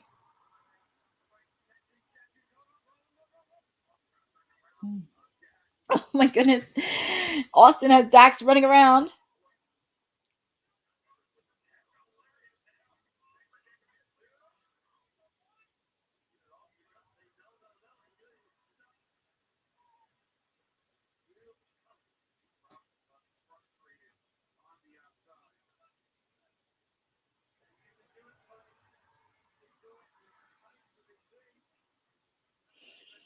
And Cassie's just taunting what they do best.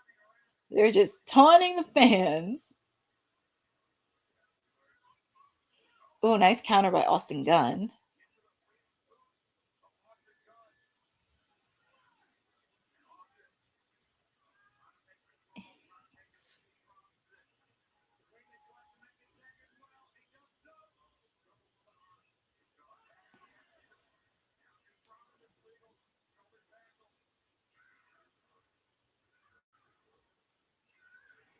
Here comes Juice. Juice is bringing the energy. He's just bringing the energy. I just still can't get over Cash saying Mr. Tony Storm. Even though they're married in real life.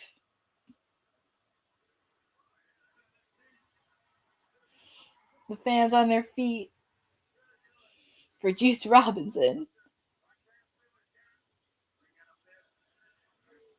Ooh, nice spine buster on the Dax. Quick kick out by Dax.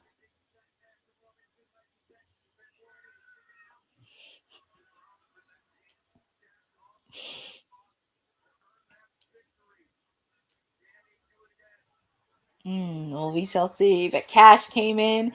Looks like they're going to do a double team.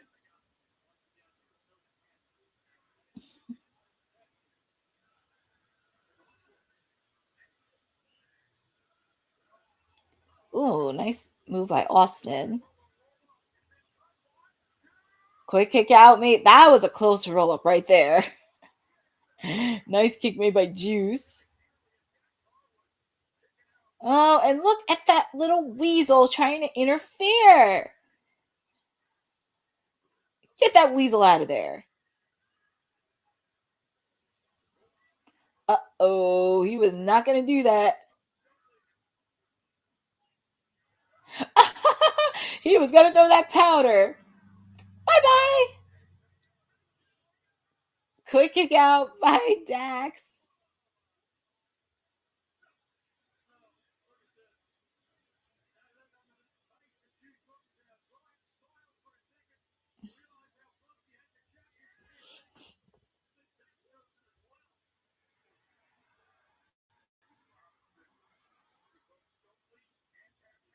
Headbutt by Juice Robinson. And it is a good match too. And of course, we are in overrun. We are in overrun for this tonight. But this is a good match so far. I will say. I love that they're giving an opportunity to Juice and Austin. Because you have to remember, as I mentioned many times throughout so far in the main event, Austin Gunn is a former AEW World Tag Team Champion. So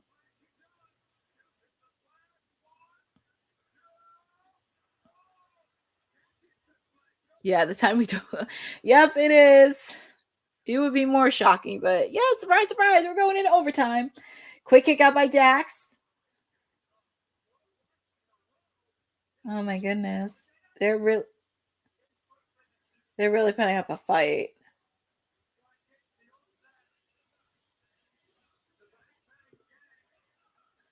Even the fans are on their feet.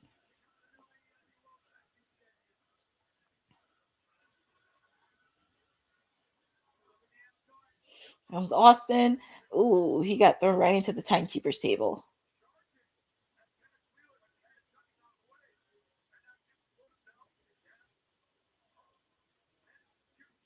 Ooh, I hope Dax is okay because that was a really fall that he took, but he's okay. Are they going to go for Shatter Machine? But here comes Austin taking out Cash.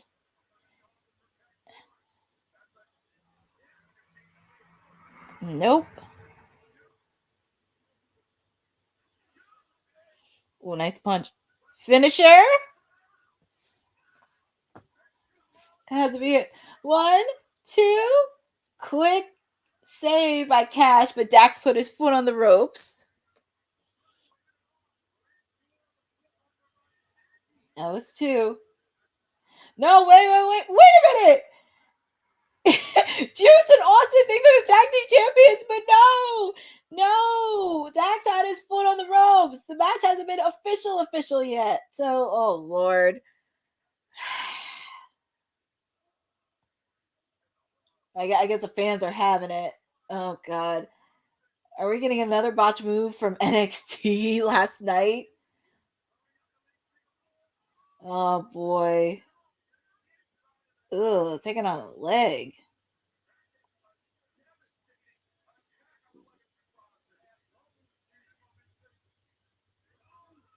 Oh my goodness. A submission hold. Oh, he may have to tap out for this. Juice has... Oh, I know Juice doesn't want to tap, but...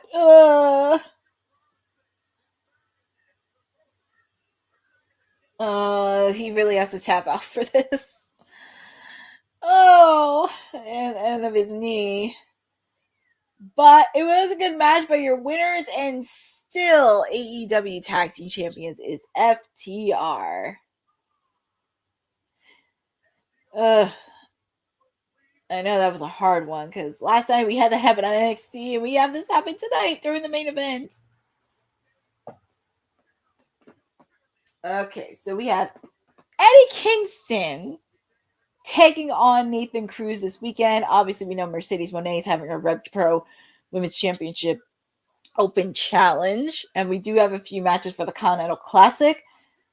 But yeah, that wraps up our holiday bash, and we finally made it by 3 hours, which is crazy. But I think with the post show, you guys got enough coverage that you needed because it was a long show, but here we are. But yeah, there was many highlights to this, and you kind of saw my reaction to it. But yeah, it was a very good, solid episode, continuing the road that we are in with World's End, and I think I'm gonna see the holiday bash this weekend. I think I am, but I'm very excited and definitely want to thank all of you for spending time with me for 3 hours. Yeah, I know.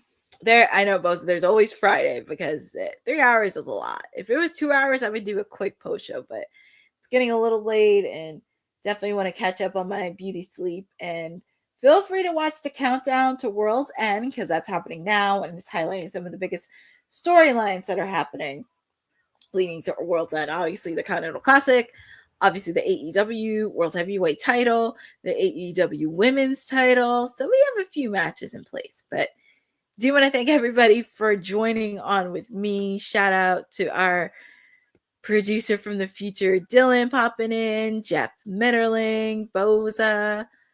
I just want to thank Lynette Zayas for popping in, Aaron Teagle for popping in, Frederick Cole for popping in, Eddie Foster popping in. Definitely want to give a shout out to everyone for really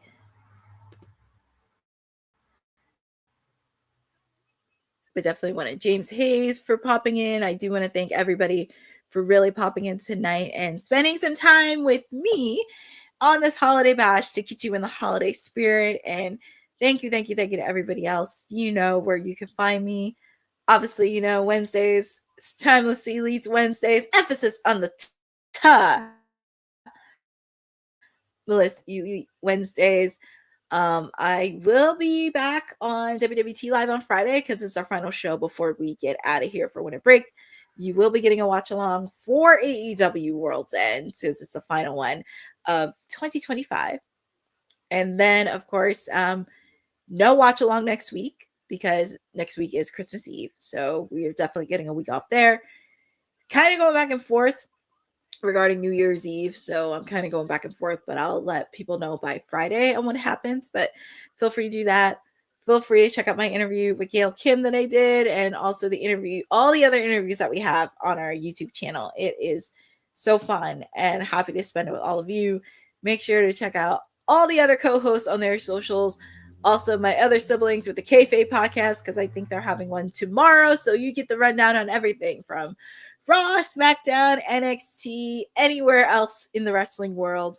But of course, thank you for spending your holidays early with me for this holiday bash. I will see you back on Friday. And thank you for supporting Women's Wrestling Talk, the #1 women's wrestling network on the planet.